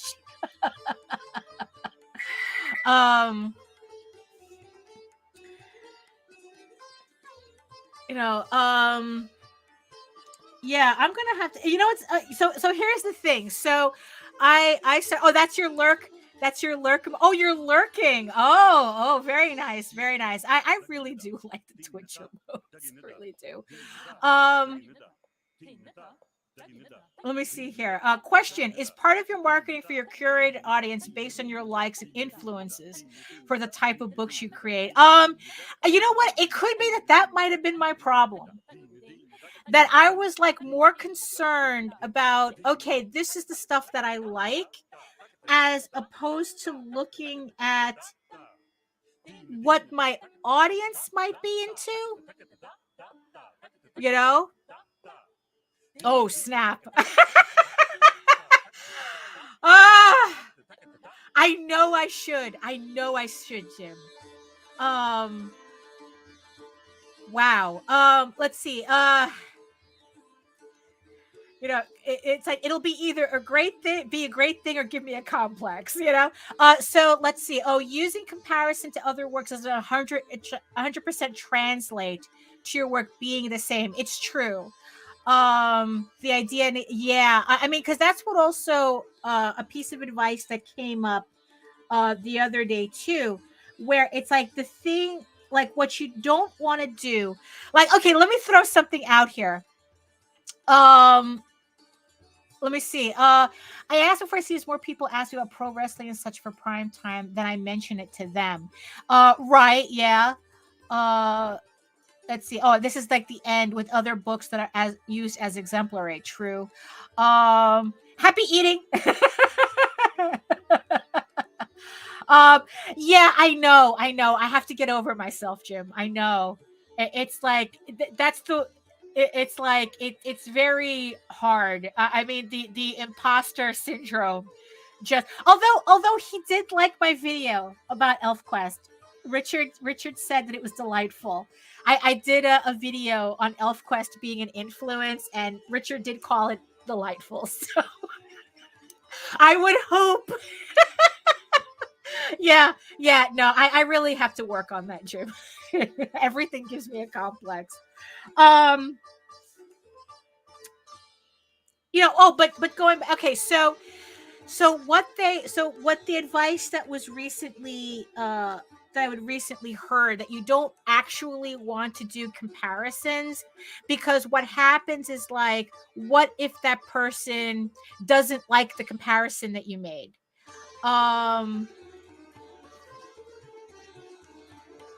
It's like that's kind of like the risk.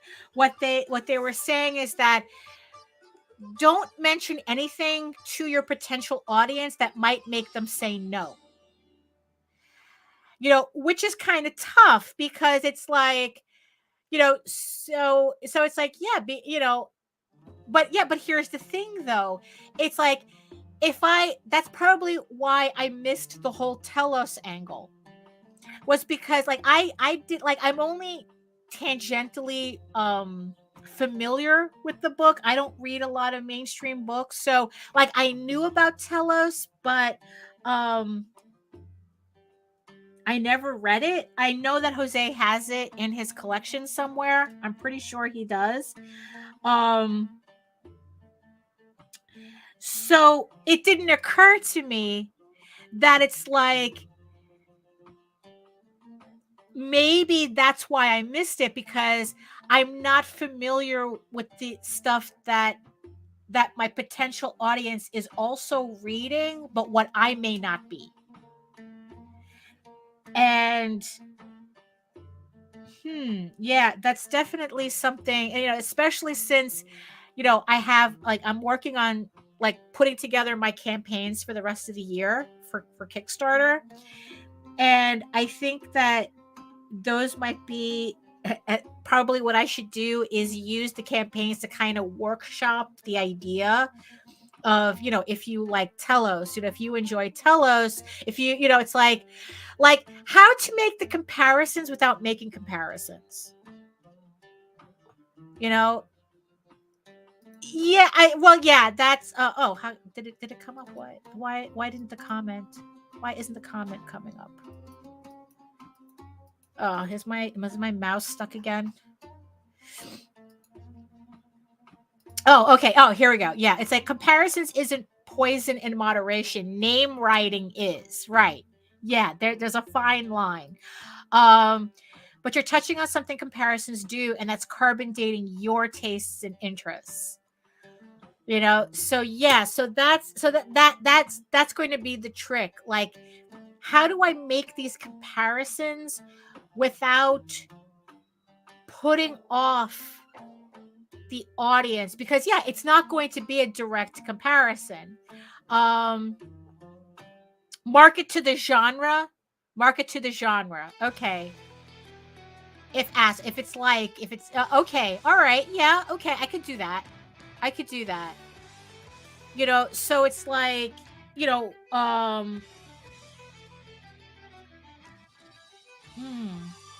wow, you see? Oh, look at that. The conversation's so good, I didn't even realize that we were almost at 2 hours already.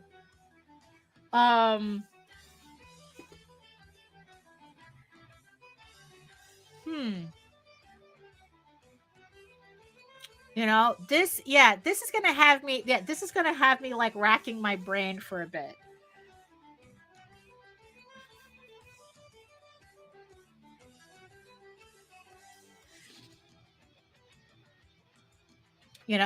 But you know what? I think it's like that's the beauty of doing these live streams. I mean, it's like there's you just dropped some gold that I was just like, it's like, yeah, comparisons can be subtle, as in a quote given by someone you compared with on the back jacket. Like you said, if I can get Richard Pini to do a review, I don't need to make the ElfQuest comparison. The people who know who Richard Pini is will automatically make that comparison without me saying anything. I guess like that's kind of what we're going for. Yeah, that's what I was listening to the other day. That they were saying, oh, okay, okay. So yeah, I'm probably gonna have to grit my teeth and ask Richard if you say, do you do reviews?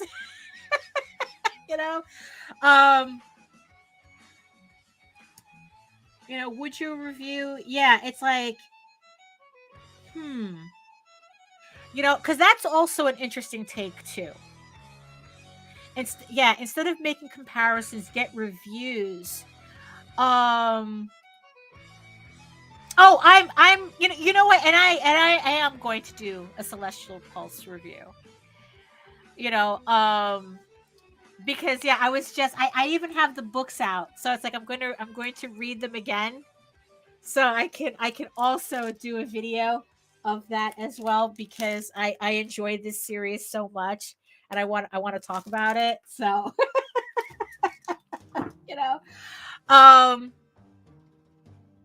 let's see. Let me see. The type of comparative name marketing is quite telling of which country you're. If you pick up a manga, you quickly notice it uses examples either from renowned mangaka or American counterparts. Yeah, I mean, but it's like what you said, that there's a fine line between that and just complete name writing, which could turn off people. We could have the opposite effect. Oh, thank you. Yes, I am. Like I said, it's like I'm just. I have a whole list of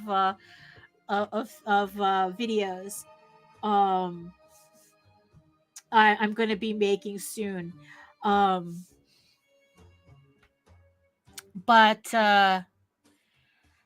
wow, I mean, look at that. Like I just had my mind blown today.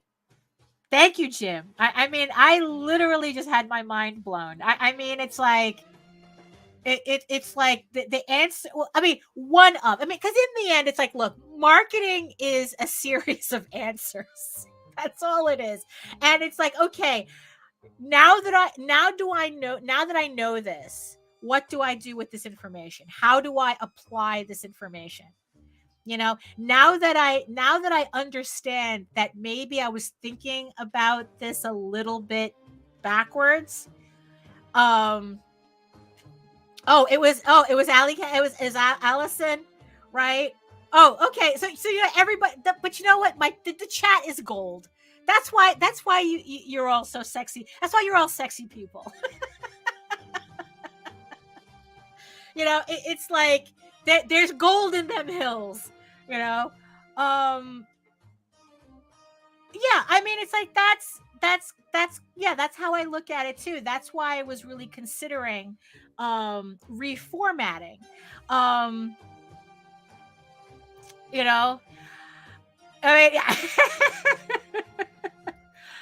even though we're at the second hour, it's like, you know what, I still kind of, I'm still, I don't know. It's like, I feel a little energized by this conversation.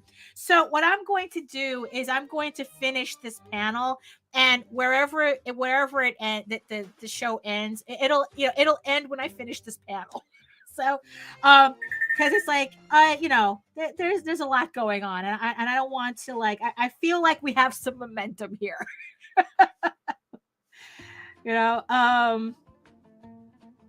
Let's see. Marketing. Okay, so Jake is saying marketing to me is a study in and of itself on how to answer for yourself with a hook. Yeah, and that's kind of like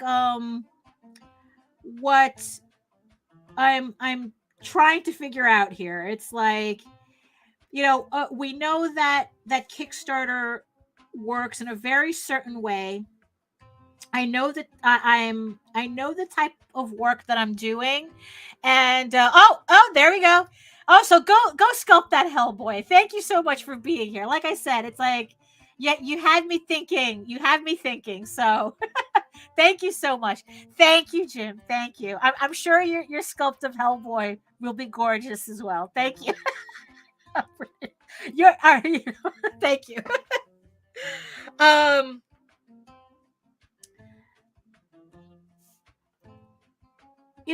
It's like, so here, okay, so here we're kind of like, we have the opposite of the theme, where it's like, it's like, in the end, it's like, when do we just ignore certain pieces of advice, right? I mean, because it's like I said, we know how Kickstarter, we know the environment of Kickstarter. We kind of have an idea as to what does well on Kickstarter, what doesn't. And, and if we're not going to, if we're not going to do that type of catering, then that advice doesn't mean anything to us, but we still have to do something about it.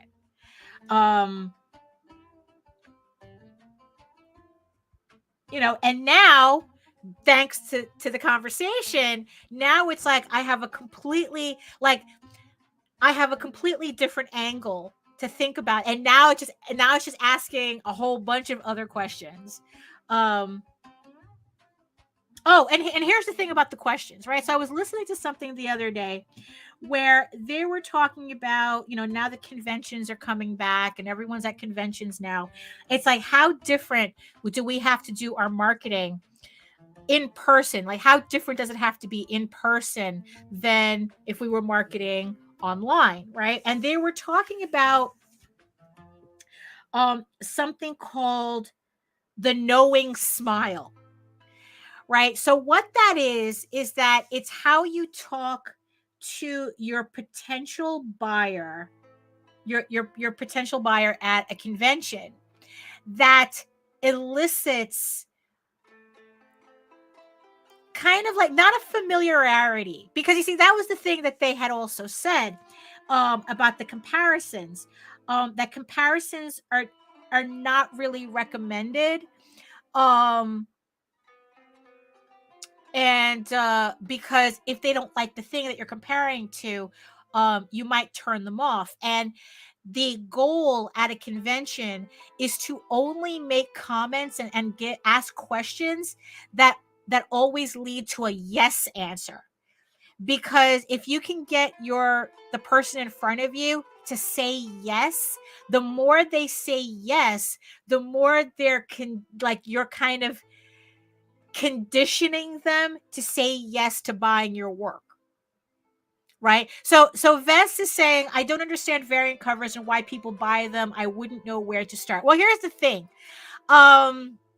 So variant covers, which is part of the ecosystem on Kickstarter, what it is that variant covers feed into a speculator market, where people buy variant covers for the sole purpose of slabbing, which means that they get them CGC graded and that they put them in a plastic case with a certain grade on it.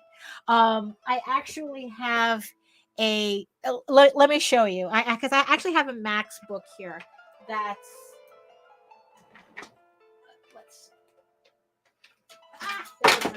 there goes my books. See, that's why I keep everything in plastic cases, so when they fall, nothing gets dinged. Especially since that was a first edition Rocket Raccoon. So Nina got this for me for my birthday. So what this is this is a Max from, I don't know when. Right? 93. Image Comics, March 93. I'm assuming that's what that means. And and it's graded, which means that, so it's its grade is 9.4. Which a lot of people put where these speculators put value in, right? And this is literally how they sell it. So it's like now it's like there are people who just buy these comics as a investment. The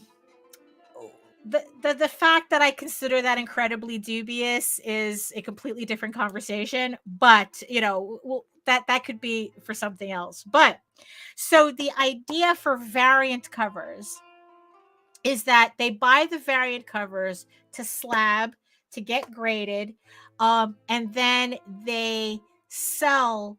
Oh, no, this is not something that gets packed like this. No, this is not how. No, this is sent to a separate company. I just sell my books straight, like the way you got them, you got my comics. That's how I sell them. And then the person who gets them, they send it to a company called CGC, and then to get them graded and to get them put in this plastic case. So that's something that the customer does on their end. And then the idea is that this creates an added value to the variant cover. And the thing with the variant cover is that the image is the image on your front cover is the most important thing on the book. Because of course, once you slab it, you're not going to read it. It's impossible. It's like you can crack it open, but that defeats the purpose of this. Let me just put this aside. So yeah, this is my this is my rocket raccoon. This is how I keep mine.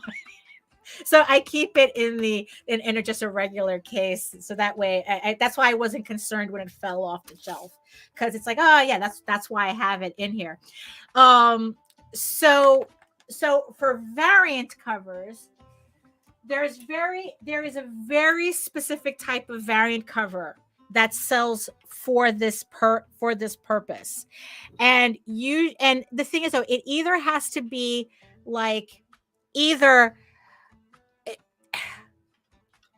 it mostly has to be on Kickstarter. If we're talking about Kickstarter specifically, like a sexy cover or a TNA cover. Those are the variant covers that are the ones that are sought after. Anything other than that, it's like unless it's a very specific artist that, like, it's a prominent artist. Usually thematically, it's those types of covers that do well.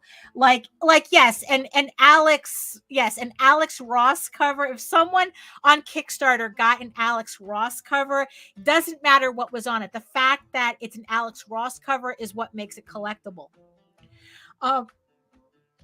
So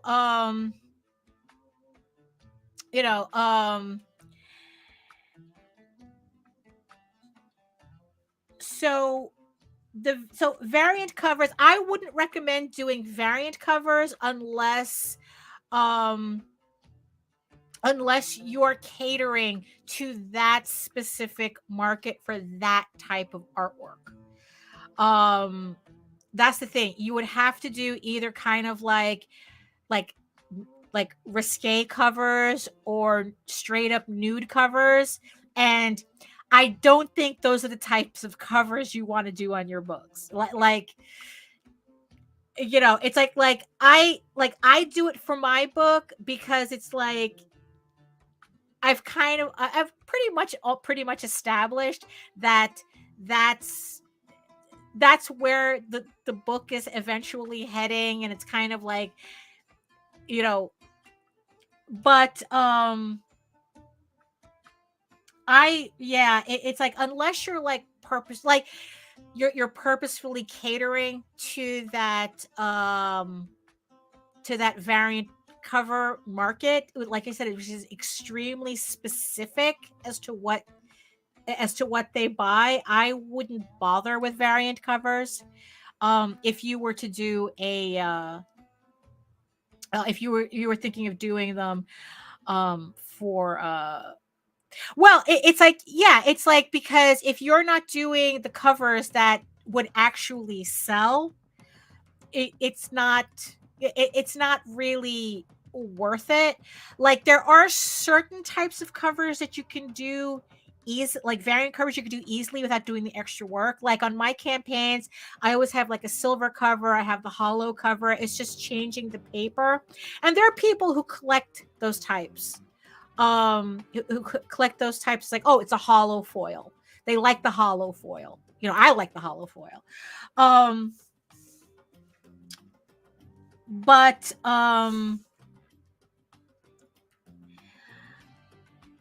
you know, but if you're doing like brand new artwork, it really has to be very specific to that market.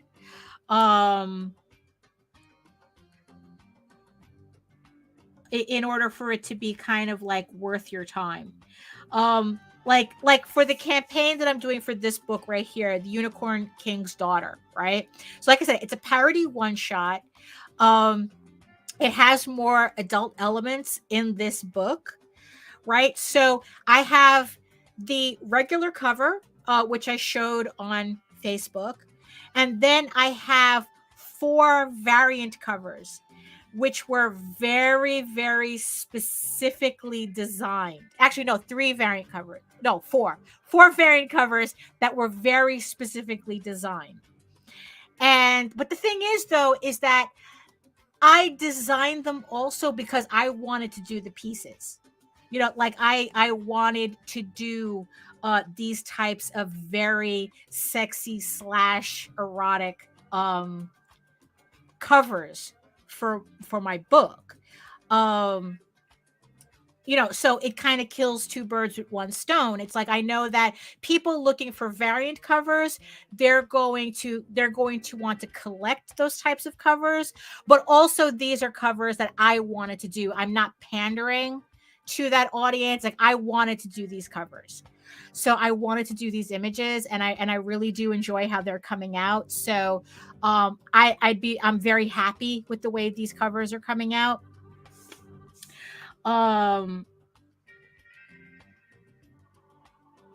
But yeah, but that's what we were talking about, you know, before, with the whole, like, you know, what advice to ignore. You know, yeah, I'm gonna just keep going until I finish this panel. You know, like I said, it's like the conversation is really good, and I want to keep having it. So yes, and Joe, I did see your comment. I did see your comment about my whole speculator thing. Like I said, it's like, that's kind of my more cynical take on it. I know you are the avid great collector, so yes, you could probably and of course you're putting in your 2 cents in the chat so that everybody can also see your version of that as well. But it's like, but I think that when I'm talking about like Kickstarter itself, that's kind of what it feels like to me, that it's like that. But I was talking to Jose about this yesterday, about that, and he says, well, the funny thing about that CGC market, that collector variant cover market on Kickstarter, is that technically Kickstarter books variant covers have more value. You know, that they have more value than maybe that Alex Ross cover that you have, you know, because technically there's less of them. Like for my variant covers, like I think like for like my 2 most popular covers, which is Lilac Wood and the Loki and EGORAVEN one, the butt one. You know, like those are my two popular covers, but the variant covers so far. But I maybe only printed like 30 of each, if even, you know. Yeah, I know, right? Yeah, that the music, like I said, it's a playlist from Epidemic Sound, so it's like we're just letting it run, you know. Um, so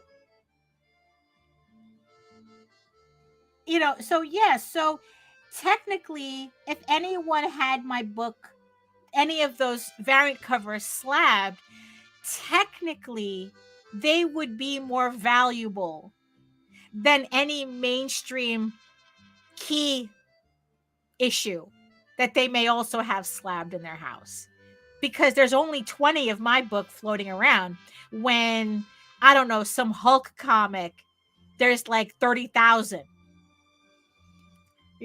so um yeah, so even though that I really, I mean, me personally, I do think that the whole slabbing thing is kind of just a low-key speculator market, another one. um but at the same time, it's like, if people are going out of their way to archive Kickstarter variant covers for this reason, um you know uh yeah, I don't know. um I like I said, I still hold by the idea that, like, it's not worth doing variant covers unless you do very specific ones, honestly. Because it's like, look, everything costs money, right? And it's like,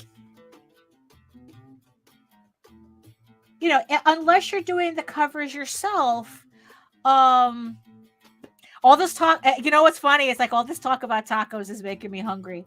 Uh, unless you're doing the variant covers yourself, that's money you have to spend. So, are you going to get a return of investment on that variant cover? And you know what? Even if I were to do a cover myself, which I do, if I think of a really good idea for a cover in 3 hours, I have a variant cover, right? So, am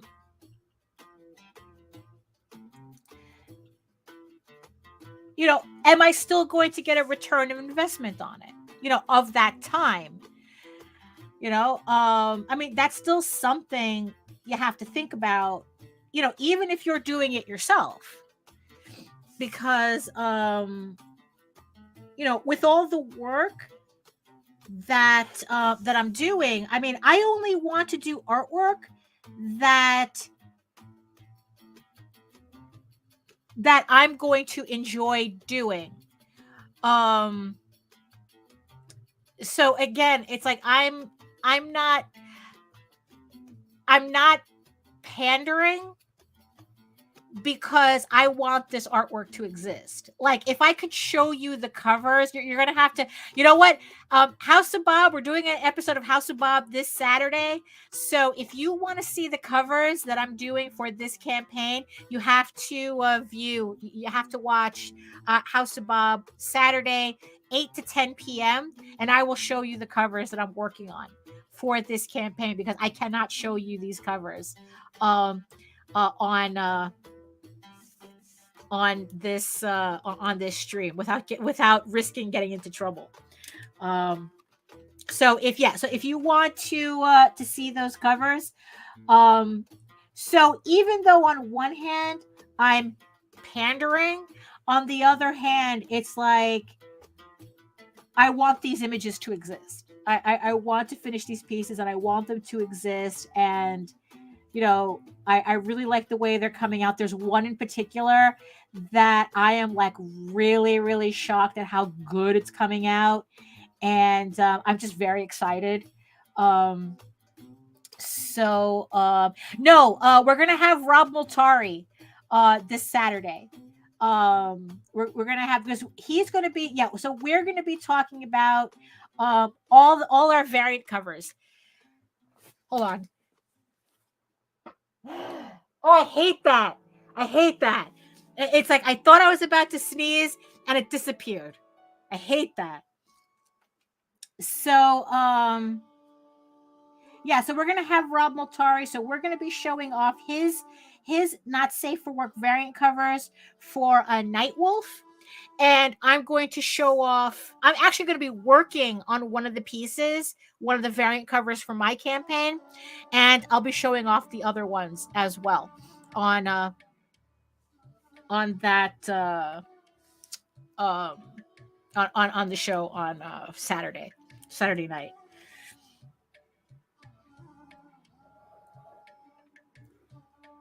So yeah, so for those of you still here, I'm just going to finish this panel and then we can call the stream at an end. But you know, it's like, you know, look, we got a nice groove going. You know, the music is obviously inspiring everybody. Maybe in not the ways that it meant, but you know,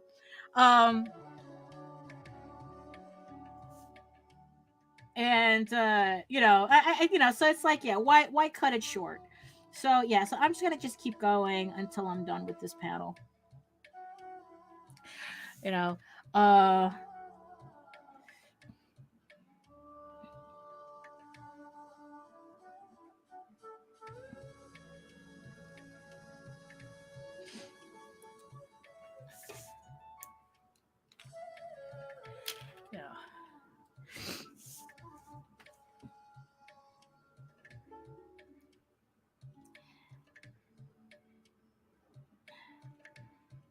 So yeah, so that's kind of like, I don't know, what's the moral of today? What's today's moral? What's the moral of the story?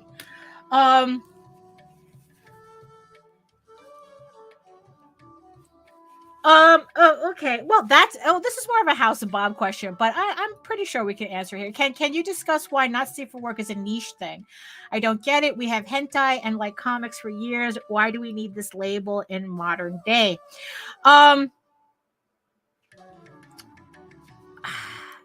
Well, one, because you know, we still live in a very puritanical society. That, you know, even, you know, that it's like, and you know what, and it's like, and I think on a certain level, I think that, you know, I do agree that there should be adults only spaces. I agree with, and House of Bob is an adults only space. So that's why I'm okay with not showing these pieces, because you know what, it's like, there are just some days where I look, there are some days that I can barely stand some of the things that count as pinups on a lot of these Kickstarter campaigns. You know, there are just some days that it's like, you know, like I didn't need to see that type of thing. But that's a personal preference, you know, that's, you know,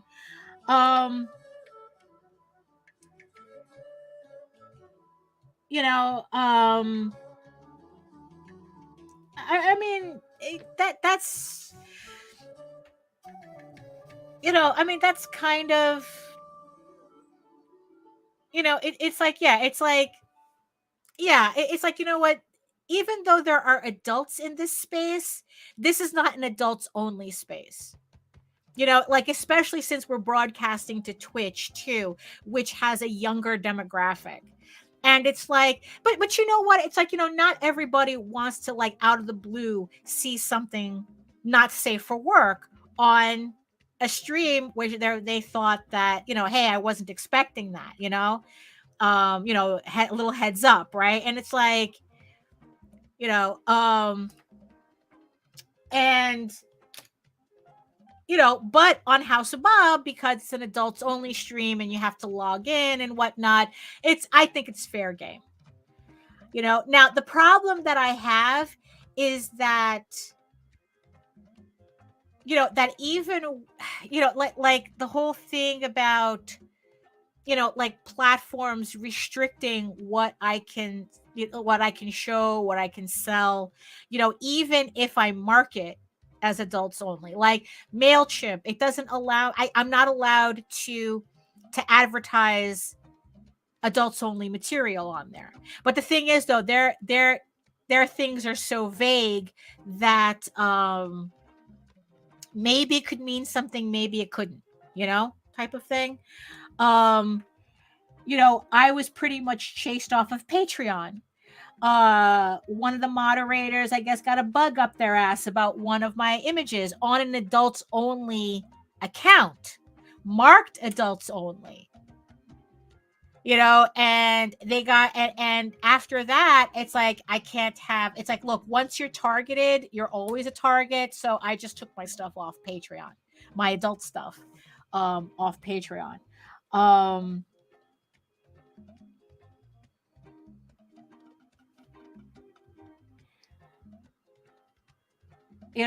mean, it's like, I guess answering, I'm not sure if I'm answering your question.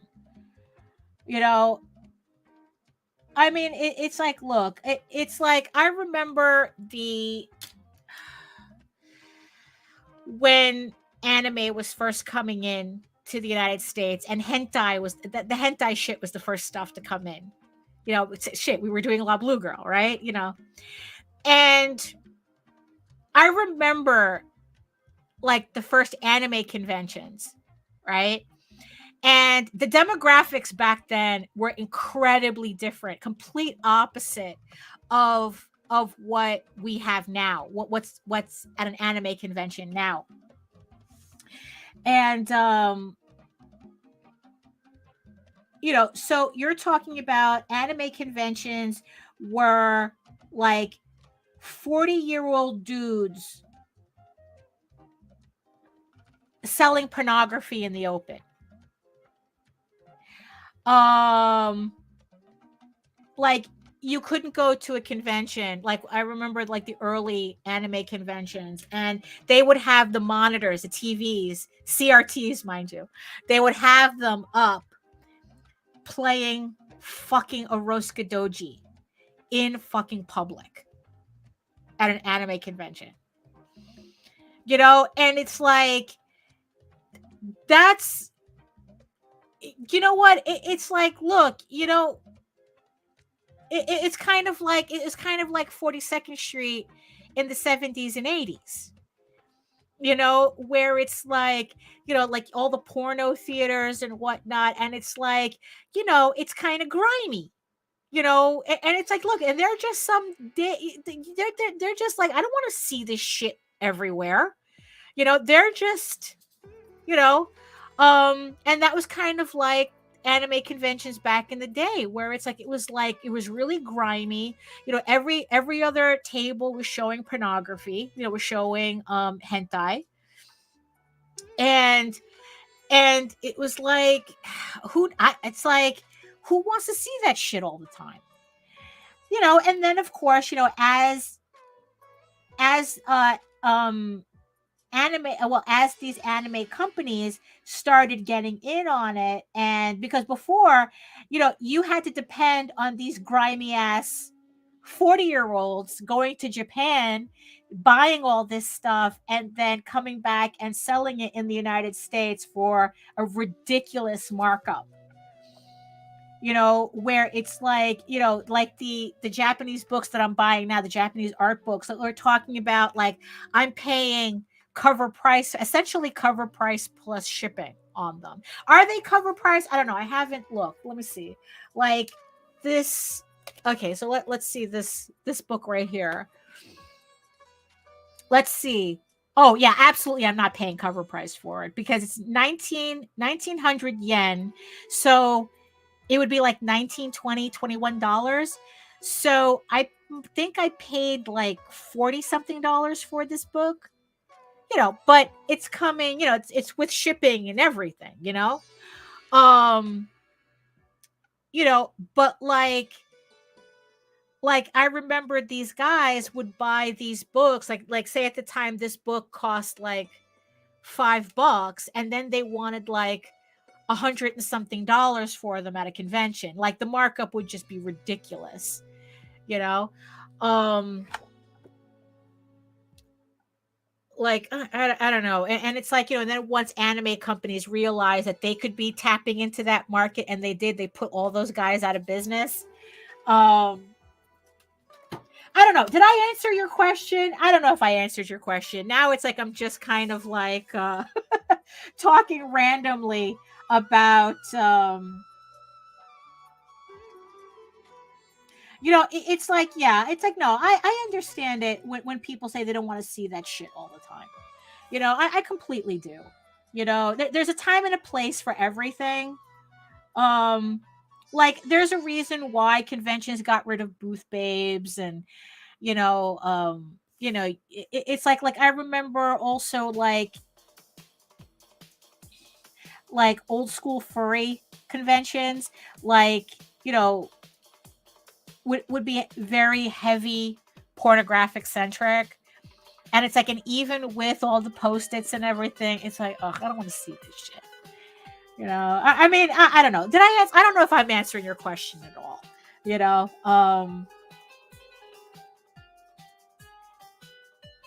like I said, I think that there's a time and a place for everything. you know, you know, um, you know what, and here's kind of thing too. It's like, it's not pornography, it's art. It's a very fine line. You know, it's like, I don't know, it's like, what is it that this one judge had said? It's like, it's like, I can't tell you exactly what's porn, but I know when I see it. You know, I mean, because like I said, there's some pinups that I've seen on Kickstarter that makes me feel grimy. That it's like, you know, and again, it really triggers that I didn't need to see that shit. You know, and it's not even, you know, and technically it's not porn, it's just a pinup. You know, but it's vibes. It's all vibes.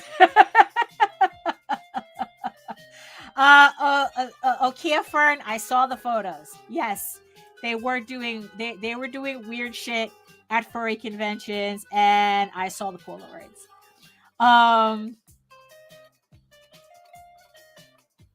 All I can say about furry conventions is that whatever you heard,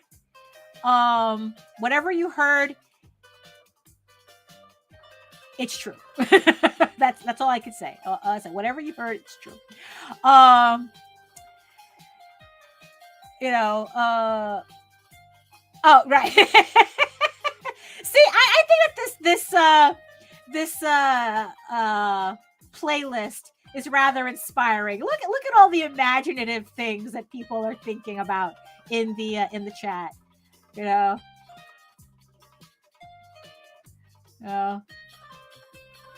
But yeah, Joe, I don't know if I answered your question. I don't know. I don't know if I like understood it enough to answer it.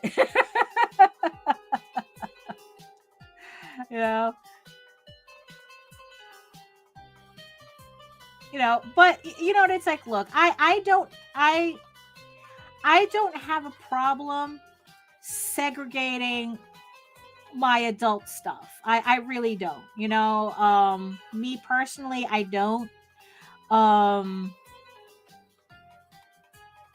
Like I said, that's why I have a separate show for this type of. I mean, it's like, yeah, could I just do, you know, lock this stream as an adults only stream and leave it at that? Yeah, I could do that.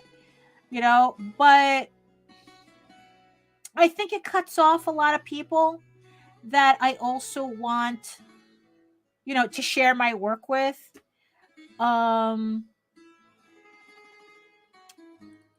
So yeah, like I said, I don't know if I'm answering your question or not. You know,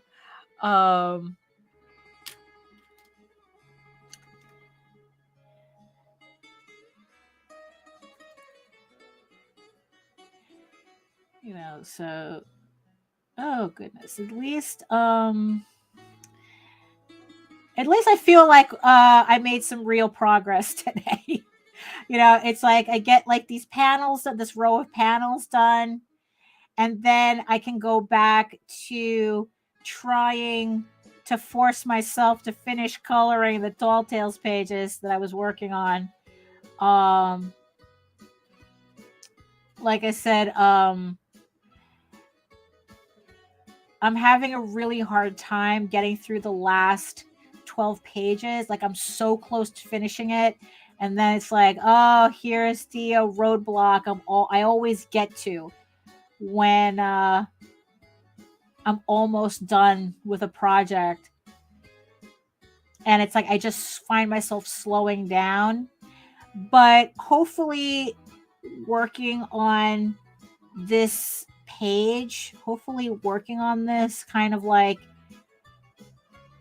will do the trick in it's like, okay, I did something different for a little bit. Now we can go back to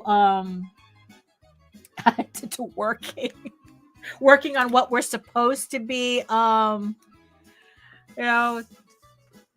we're supposed to be working on.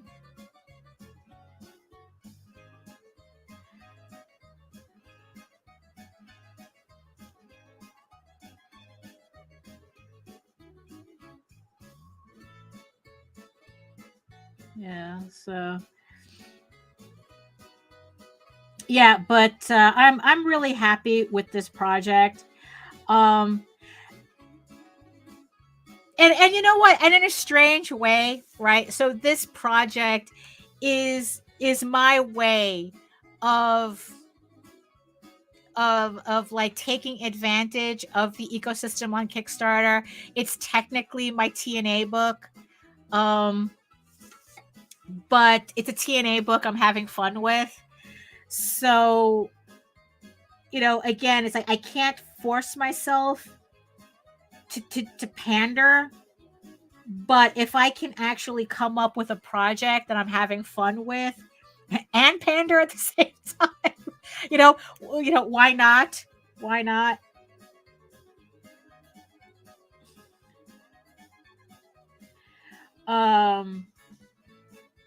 Now I want falafels.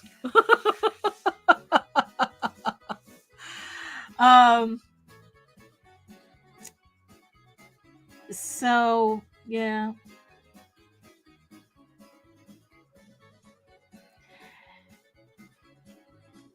Let's see. And it's like I really do think that if you've been enjoying my work so far, on EGORAVEN, I think you're gonna have a fun time with this story.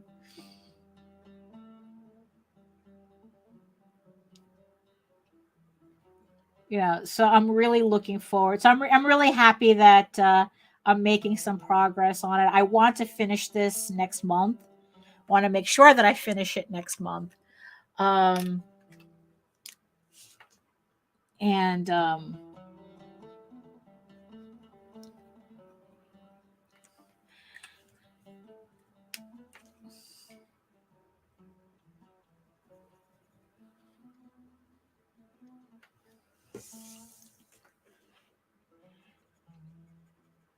But yeah, but this book isn't going to come out until like later on in the year, probably around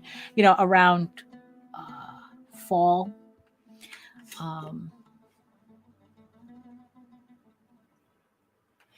There we go. Oh, wait, no, I forgot one thing here. Okay. There we go.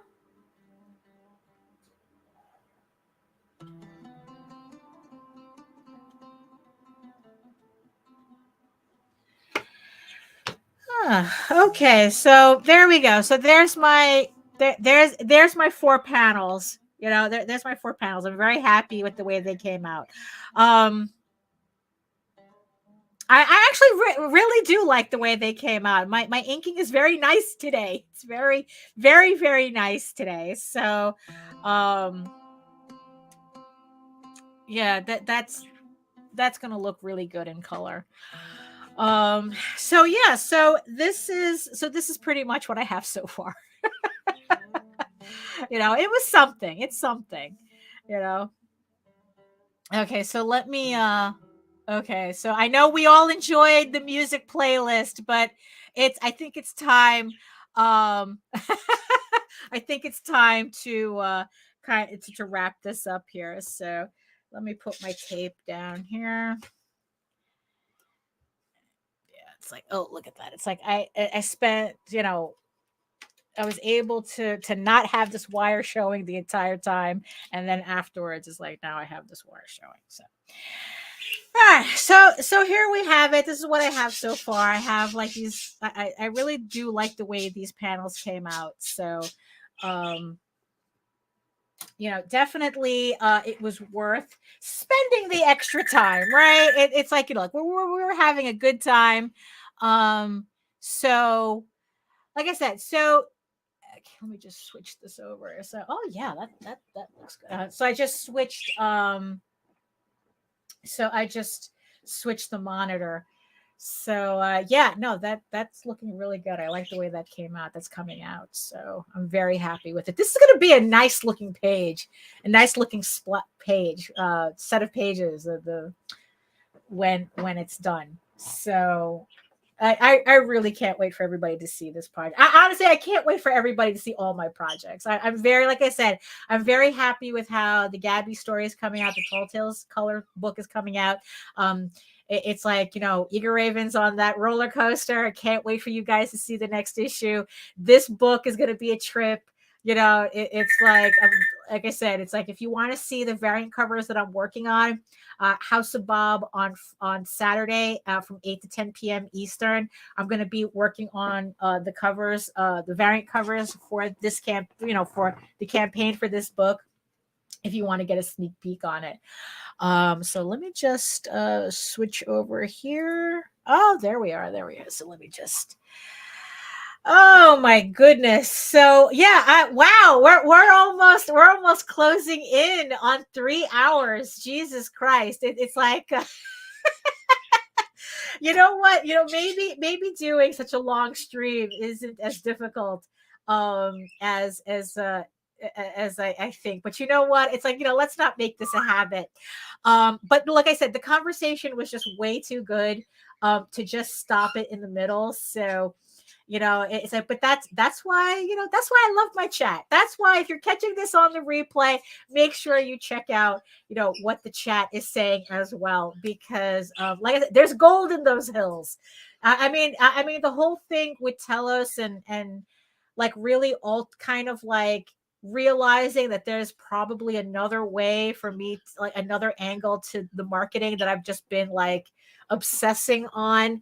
I mean, I'm just very excited with the idea now. Like I said, it's just trying to figure out how do I implement it?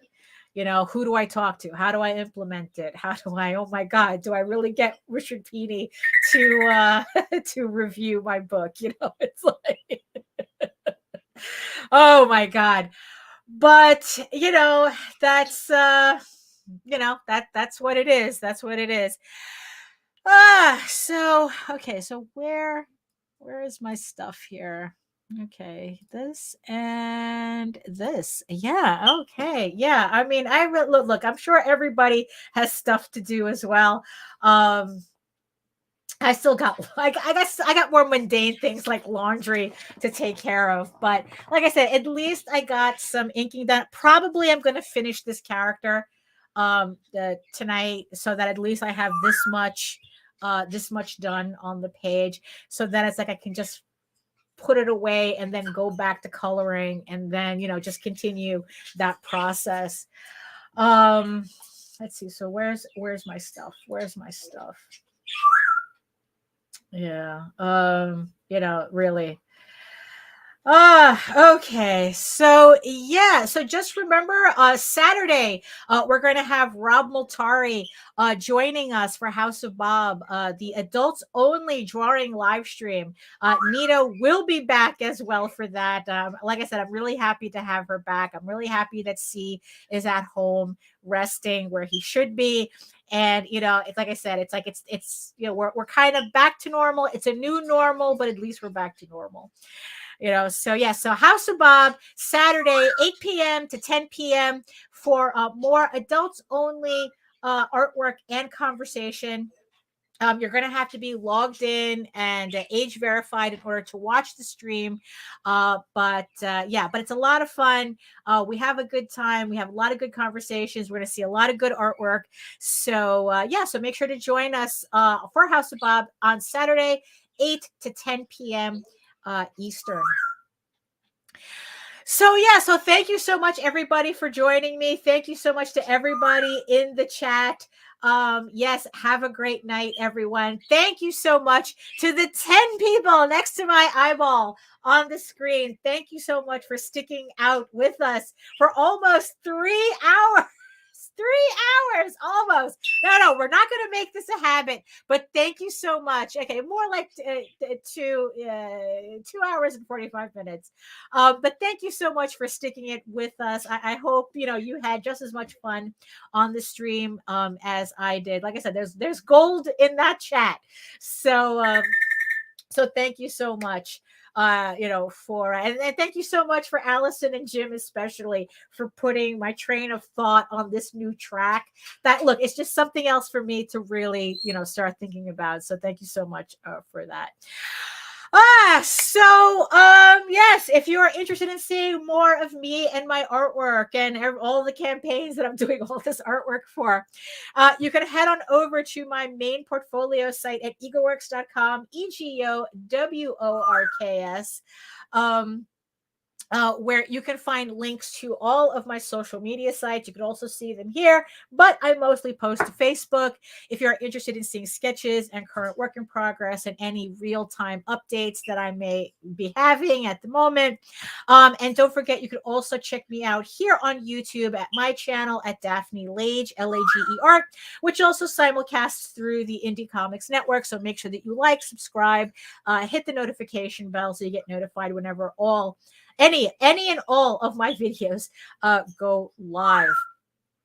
Also, remember that you could read EGORAVEN, Heir of the First Unicorn, for free at my website. It uploads every day, Monday through Friday, so that you can check out the series there as well. I think that we're just starting issue 2 right now, so you could check that out.